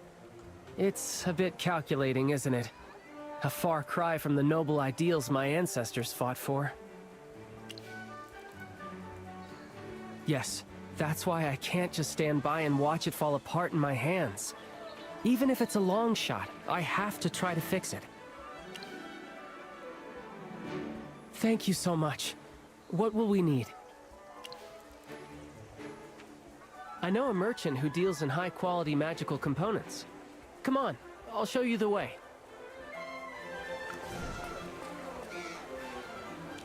Well, well. If it isn't two future magisters. To what do I owe the pleasure? Let me see. Ah, yes. I do keep a bottle on hand. Not many students can handle a reagent this volatile. The price, however, is steep. The price is fine. I'll take 2 bottles. Heavens! No haggling? I should have charged you more. I'm kidding. Of course. Here you go. These are top quality, I assure you.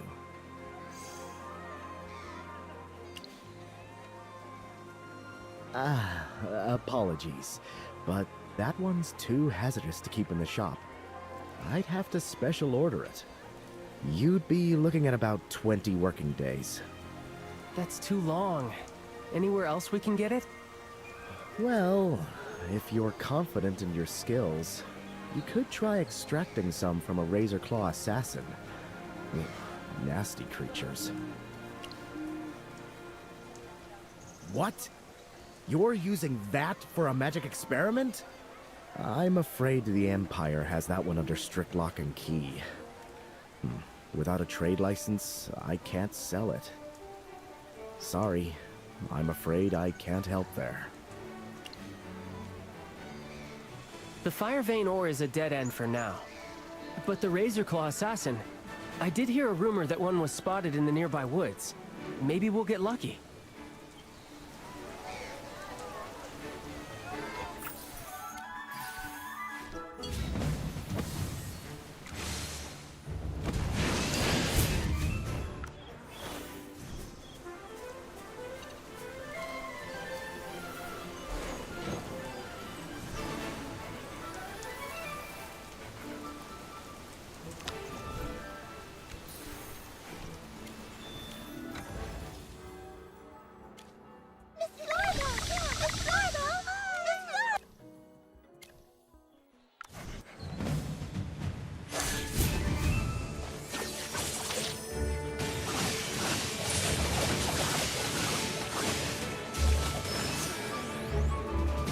Too close for comfort.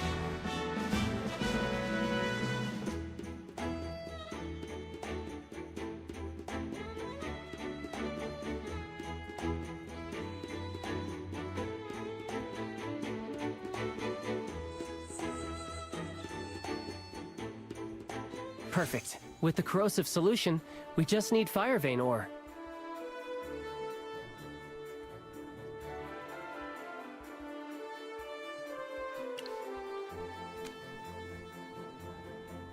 Maybe a professor would know? I know Professor Fernando, the one in charge of the alchemy lab. He might know where to get that ore. He should be in the alchemy classroom now, preparing for his lecture. Let's go.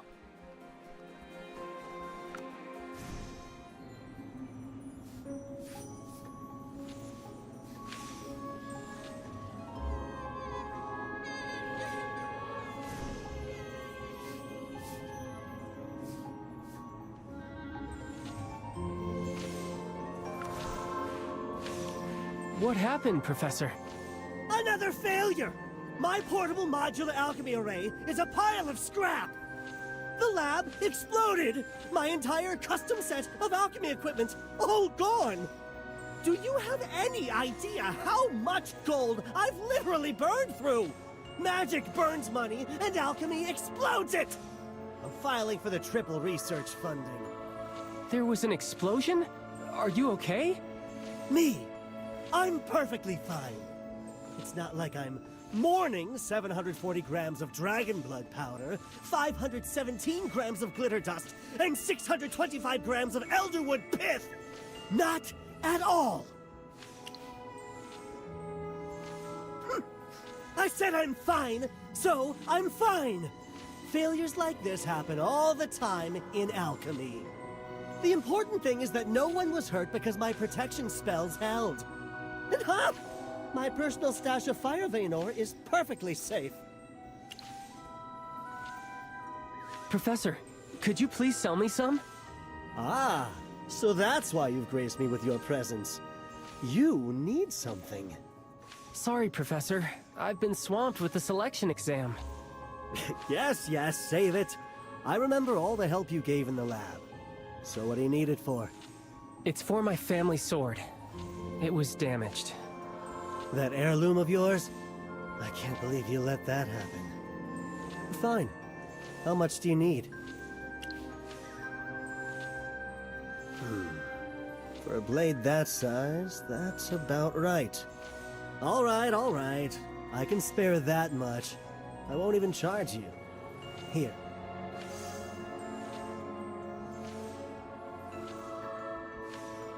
This is too generous.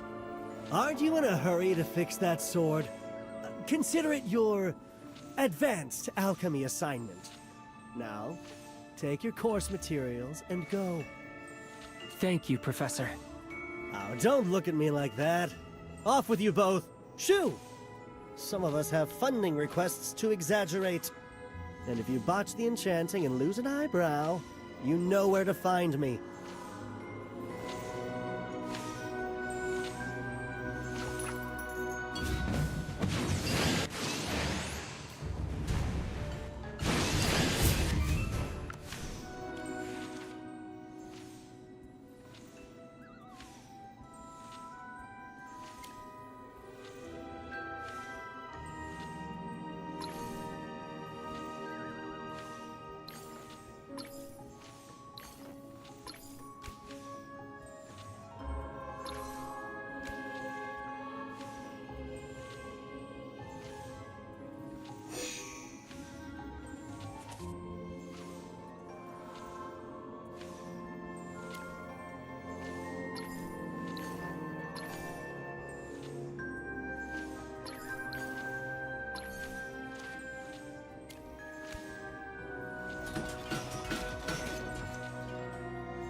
Still have the heart for shopping? I heard the headmaster's incident shut down the entire selection exam. Aurelian mentioned you were all brought in for questioning. Are you all right? Of course I know that. I see. Well, as long as you're safe. So, what are you looking for? Need a hand? High-grade gems, huh? The guild's local vaults keep a few in stock. Tell you what, if you find what you need, I'll give you a 20% discount. No, 30% just for you. Even lower? At that point, I'd be losing money after storage and transport fees. Anyway, here, take a look. See if any of these meet your needs.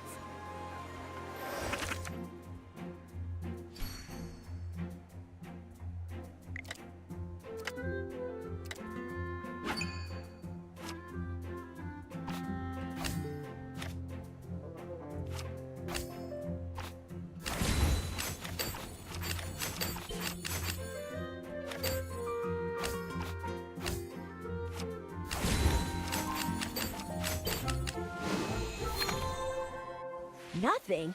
Not a single one in the whole lot? Seems our merchants haven't done their market research on the Lyceum students. The inventory is lacking. I'll need to schedule another market analysis and restock. I've got work to do. See you later. Not even the Mithril Consortium had one?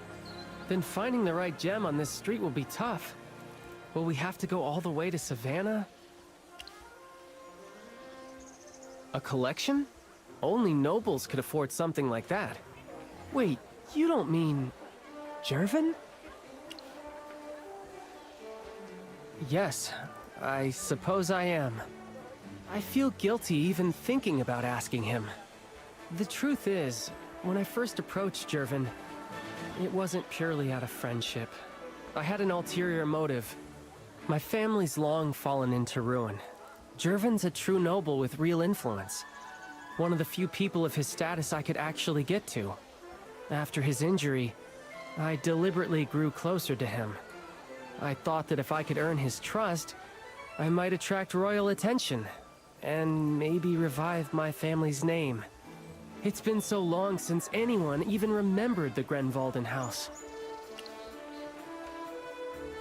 At first, yes, but over time that changed. The more we talked, the more I realized he was genuinely worth knowing. He never looked down on me, never used his title to belittle others. Everyone knows he's kind, composed, and noble. He can be a bit commanding at times, but he's a true friend. He never once doubted my motives. He's helped me countless times, without asking for anything in return. Yes, I'm ashamed of how I first saw him. I've been trying to make it up to him ever since, to protect him however I can. Hiding what I knew, clearing his name. I just wanted to shield him, even a little. Maybe I should just apologize to him directly. But I don't even know how to start. I'm not afraid I was wrong, just afraid of losing his friendship. You think so? Maybe you're right. Maybe I'm just overthinking it. Yes, I should just talk to him. I saw his butler LeMan on the street earlier. If he's around, Jervin must be nearby. Let's go find him.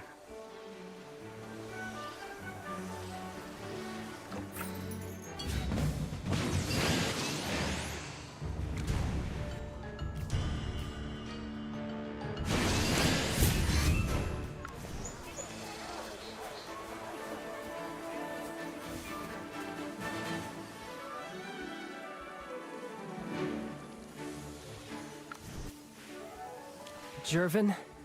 You look like you've got something on your mind.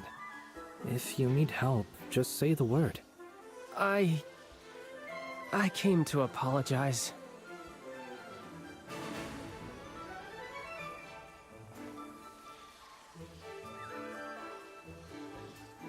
So that's how it was. I see. To be honest, I already knew. You knew? Let's just say I had a feeling, but it doesn't matter. You don't mind? To be honest, I've dealt with nobles all my life. I'm used to smiles that hide calculations and handshakes that conceal betrayal.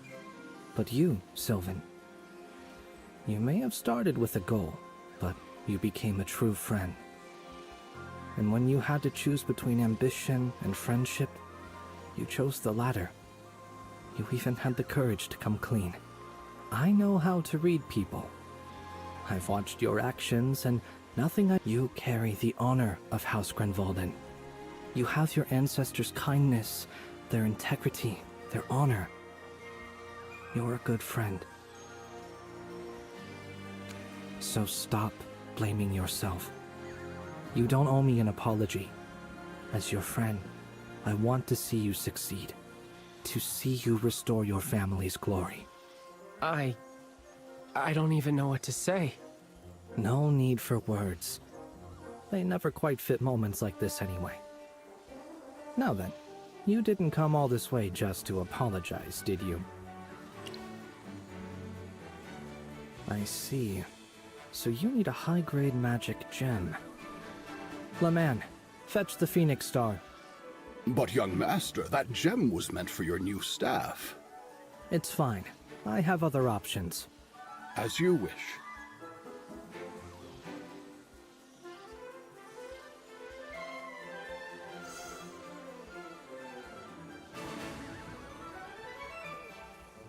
Take it, Sylvan. The Phoenix Star. There's no ruby more powerful. It should restore your blade perfectly. Go on, take it. I know what you're trying to say, but as your friend, I don't need repayment or promises.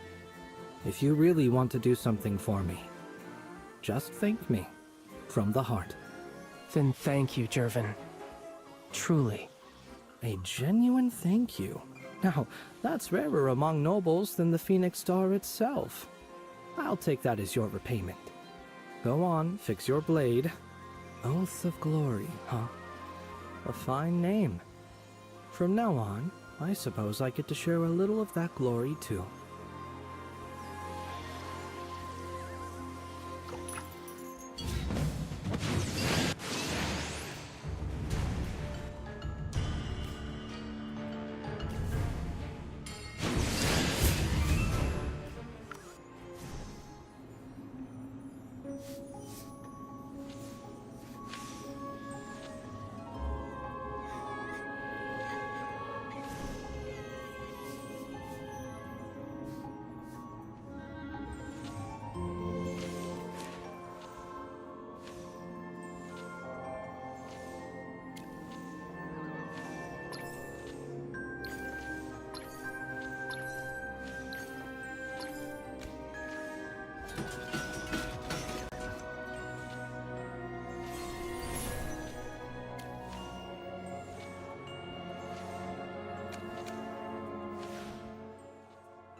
Quiet! Students, quiet down. I am acting headmistress Dorella. You all know me. I have an important announcement. Thanks to Envoy Evie, the staff, and the Academy Board, we've uncovered the truth behind Headmaster Lamar's death. Madame Dorella, what exactly happened? Silence! Details will be given to your instructors and passed along through them. No further questions. But with a killer on the loose, how can you guarantee our safety? This was an isolated incident. The Lyceum is more than capable of protecting its students. All you need to know is that the case is closed, and it has no connection to the selection exam. All participants have been cleared of suspicion. The investigation is over. On behalf of the Academy, I thank the royal family, the board, and Envoy Evie. I hereby announce that the Court Mage selection exam will resume tomorrow. All participants, gather at the Academy Plaza in the morning, where Chief Court Mage Siren himself will announce the details of the third trial.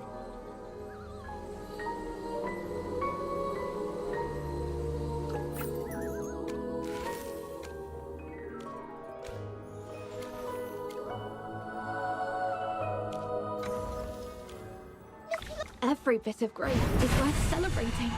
Mystery is the most...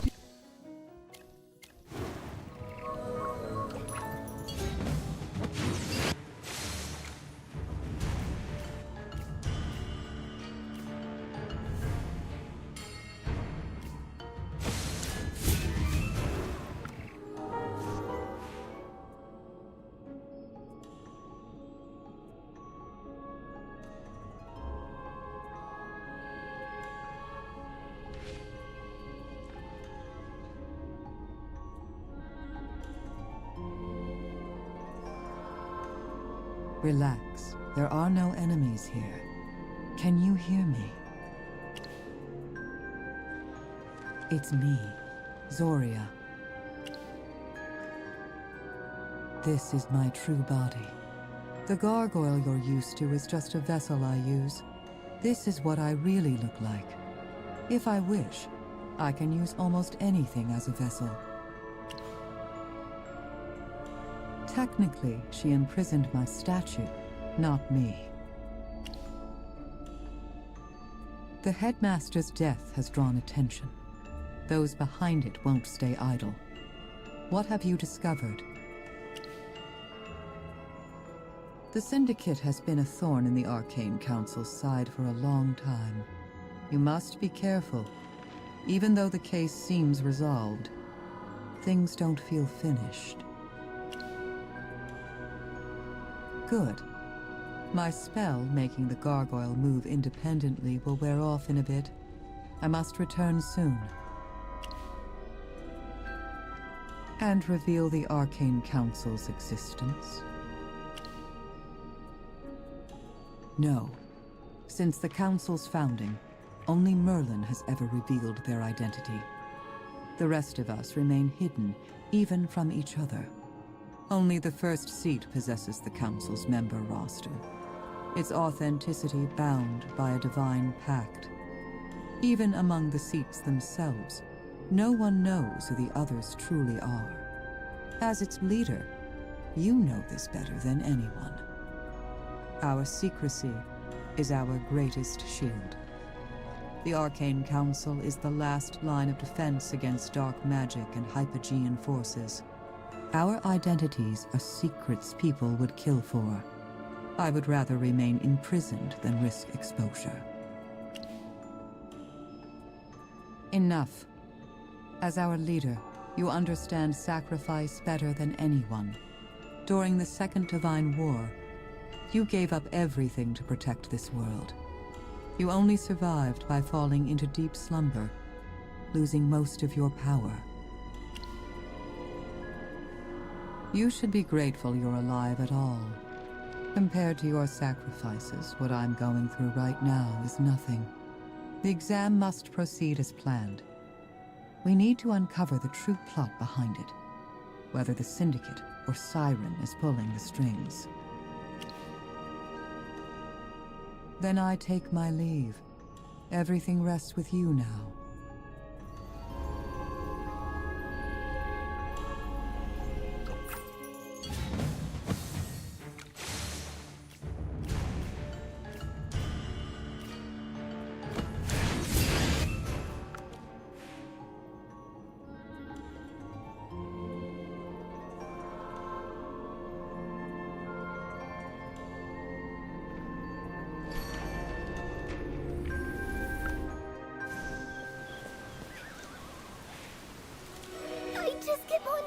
The closer we get, oh, my palms are sweating and my heart is racing. Pippa, just breathe. You've got this. It'd be a shame to mess up just because you're panicking.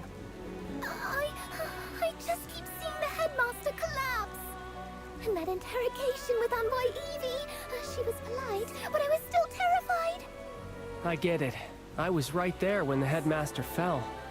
It's all right, guys. Nothing to worry about. Envoy Evie confirmed it had nothing to do with you. Just put it out of your mind. Don't get stuck being scared. Focus on today's exam. This is the last round of the preliminaries. Get through this, and you're in the finals. Don't lose your focus now. Hey, I heard a rumor today's test involves transfiguration. Transfiguration? What does a court mage need that for?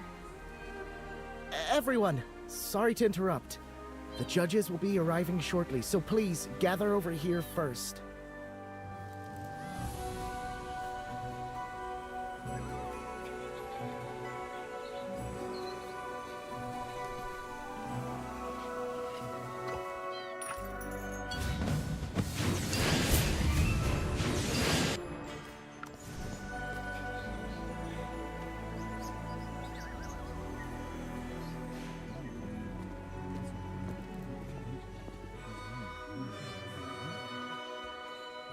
Good. Everyone is on time. It's wonderful to see how earnestly you're all taking the selection exam. I do hope every one of you achieves what you came for.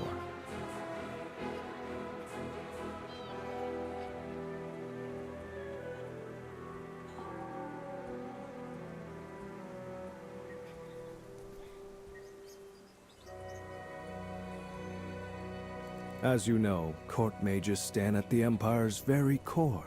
We serve the royal family directly, privy to matters most could never dream of hearing.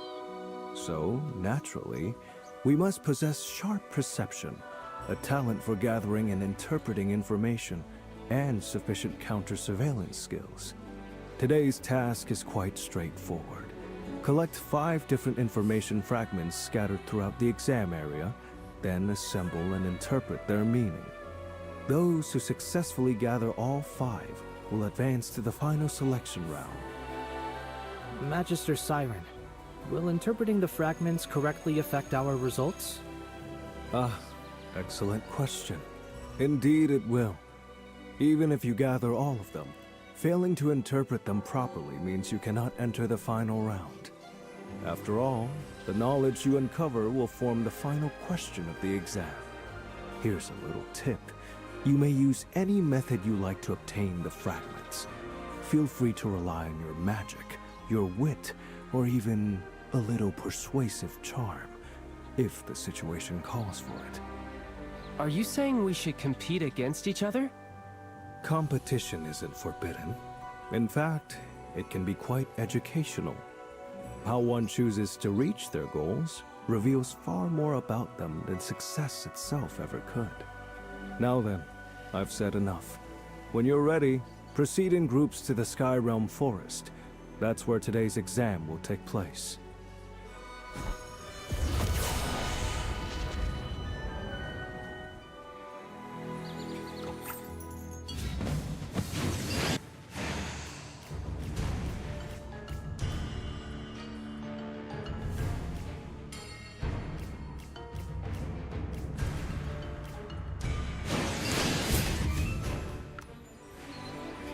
Pippa?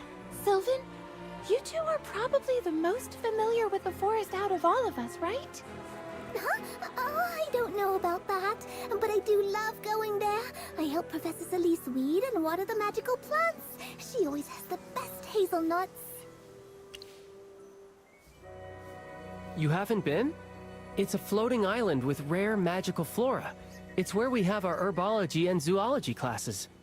Professor Solis and Professor Hepler manage it. Oh, and Professor Solis is also our school healer. So, any thoughts on this exam? The Academy never taught us to spy or run counterintelligence. I don't get it. What does gathering secrets have to do with being a court mage? But I guess the crown has its reasons, like Magister Siren said. What do you think, Jervin? Probably to weed out spies. The royal court can't afford a security breach. The school and the royal family designed this test for a reason. Let's not overthink it and just do our best. Yeah, you're right. Come on, let's head to the Sky Realm Forest.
I have prevailed.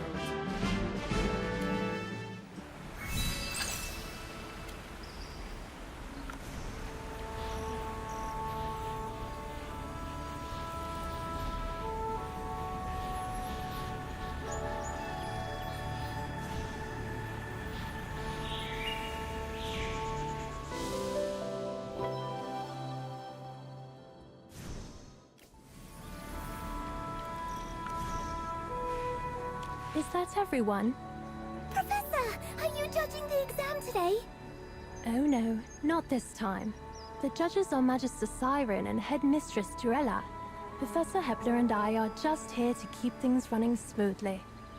And to make sure everyone follows the rules, of course. Is the exam location right here? That's right. The entire forest is part of the exam grounds. We've even set up a little surprise for you all out there. You'll see what I mean soon enough. If you have questions later, come find me after the exam. I'll be happy to explain everything then. For now, I'm afraid I can't spoil the surprise. All right, before we begin, there's a small magical aptitude test. Think of it as a warm-up. Pass this, and you'll move on to the real thing. Don't worry, it's nothing too demanding. We just need to confirm that everyone's basic magic is stable and ready. You've all worked so hard to get here. This is simply to make sure you can show your best selves. Professor Hepler will explain the details. He's waiting just ahead. Everyone, keep it down. I've got news to share. What's up? Did you find something? I don't know the full details of the exam, but a friend told me it favors acting alone rather than in teams. Wait, really? Yeah. My friend who serves the prince overheard him say this test was designed for individuals. He sent me a message last night, and I figured I should share it. At least that way it's fair. Why give away your advantage? You'd benefit more by keeping quiet. We've all worked too hard to get here. Winning because of inside information doesn't feel right. I'm confident in my magic. I don't need this kind of edge. And besides, it goes against everything my family stands for. That's so like you, Jervin. Thanks, Jervin. Well, if that's the case, let's split up. May the best mage stand out. Good luck, everyone.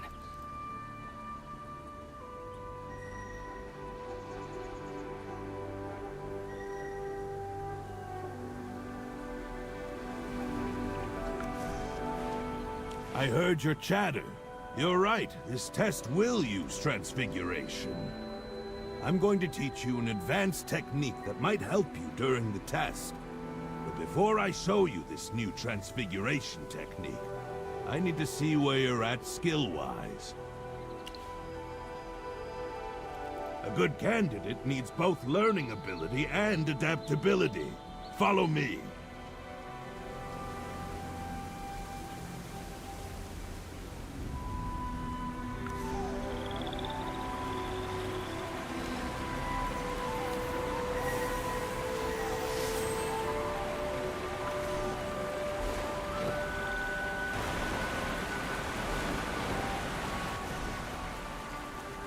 Transfiguration tests a mage's focus like nothing else.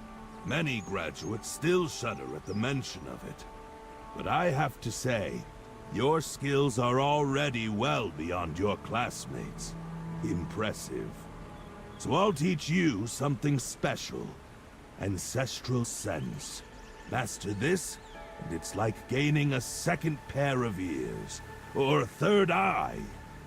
Ancestral sense lets you tap into deeper magical energies. Simply put, a form of necromantic perception within transfiguration that lets you sense echoes of the past. It's like stepping from bright sunlight into a shadowy graveyard. Your senses sharpen and you'll awaken special abilities. If you use ancestral sense while in animal form, you can detect spirits within a certain range that normal eyes can't see. Oh, I read about this in a journal. It's based on advanced theories of mental energy tides, right? Your theoretical knowledge is good, but don't forget practical application. Some of the best shapeshifters know theory, but fail in execution. True mastery means making magic instinctive, like a chameleon changing colors, or a lizard becoming an owl bear. Professor Hepler's transfiguration is second nature to him. All right, let's see it in action. Up ahead, shift to your wolf form, then activate the ancestral sense. Let's see what you can find.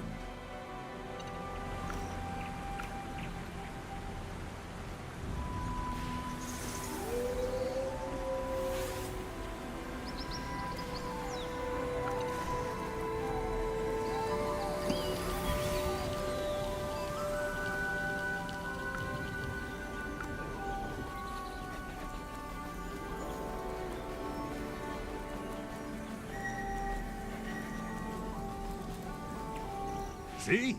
That bridge was invisible before. Now it's clear as day. You've got a third eye now, a second pair of ears, another nose.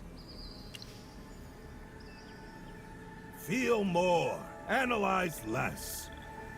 Most secrets work the same way. They're hidden until revealed by the right method. Take these ruins. They look ordinary, but with ancestral sense, they'll show you all their secrets.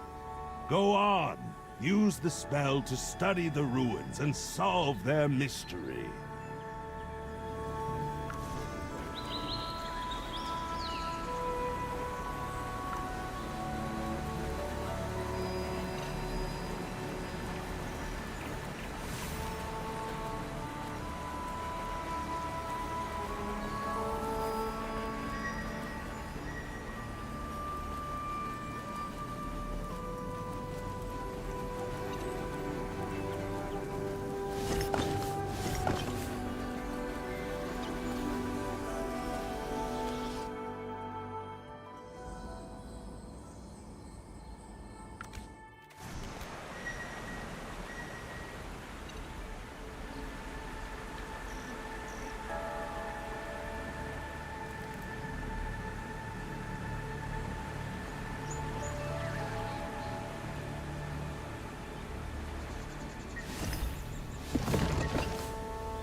I'd say you've passed this little test with flying colors. Professor, can we go take the main exam now? Hold on. I've got a few more things to say. You're among our best students. Whatever happens in this selection, I'll be proud of you. Becoming a court mage is just one path you could take. It might be the obvious one, but it's not the only choice. Your futures are bigger than this. The world has far more to offer than what you see here. Remember, explore the world with respect, and practice magic with reverence. Whatever path you choose, carry those principles with you. I can see I've lost you both. You look about as lively as two slugs in salt. I won't keep you any longer. Go on, get moving.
Kepler said to ignore them.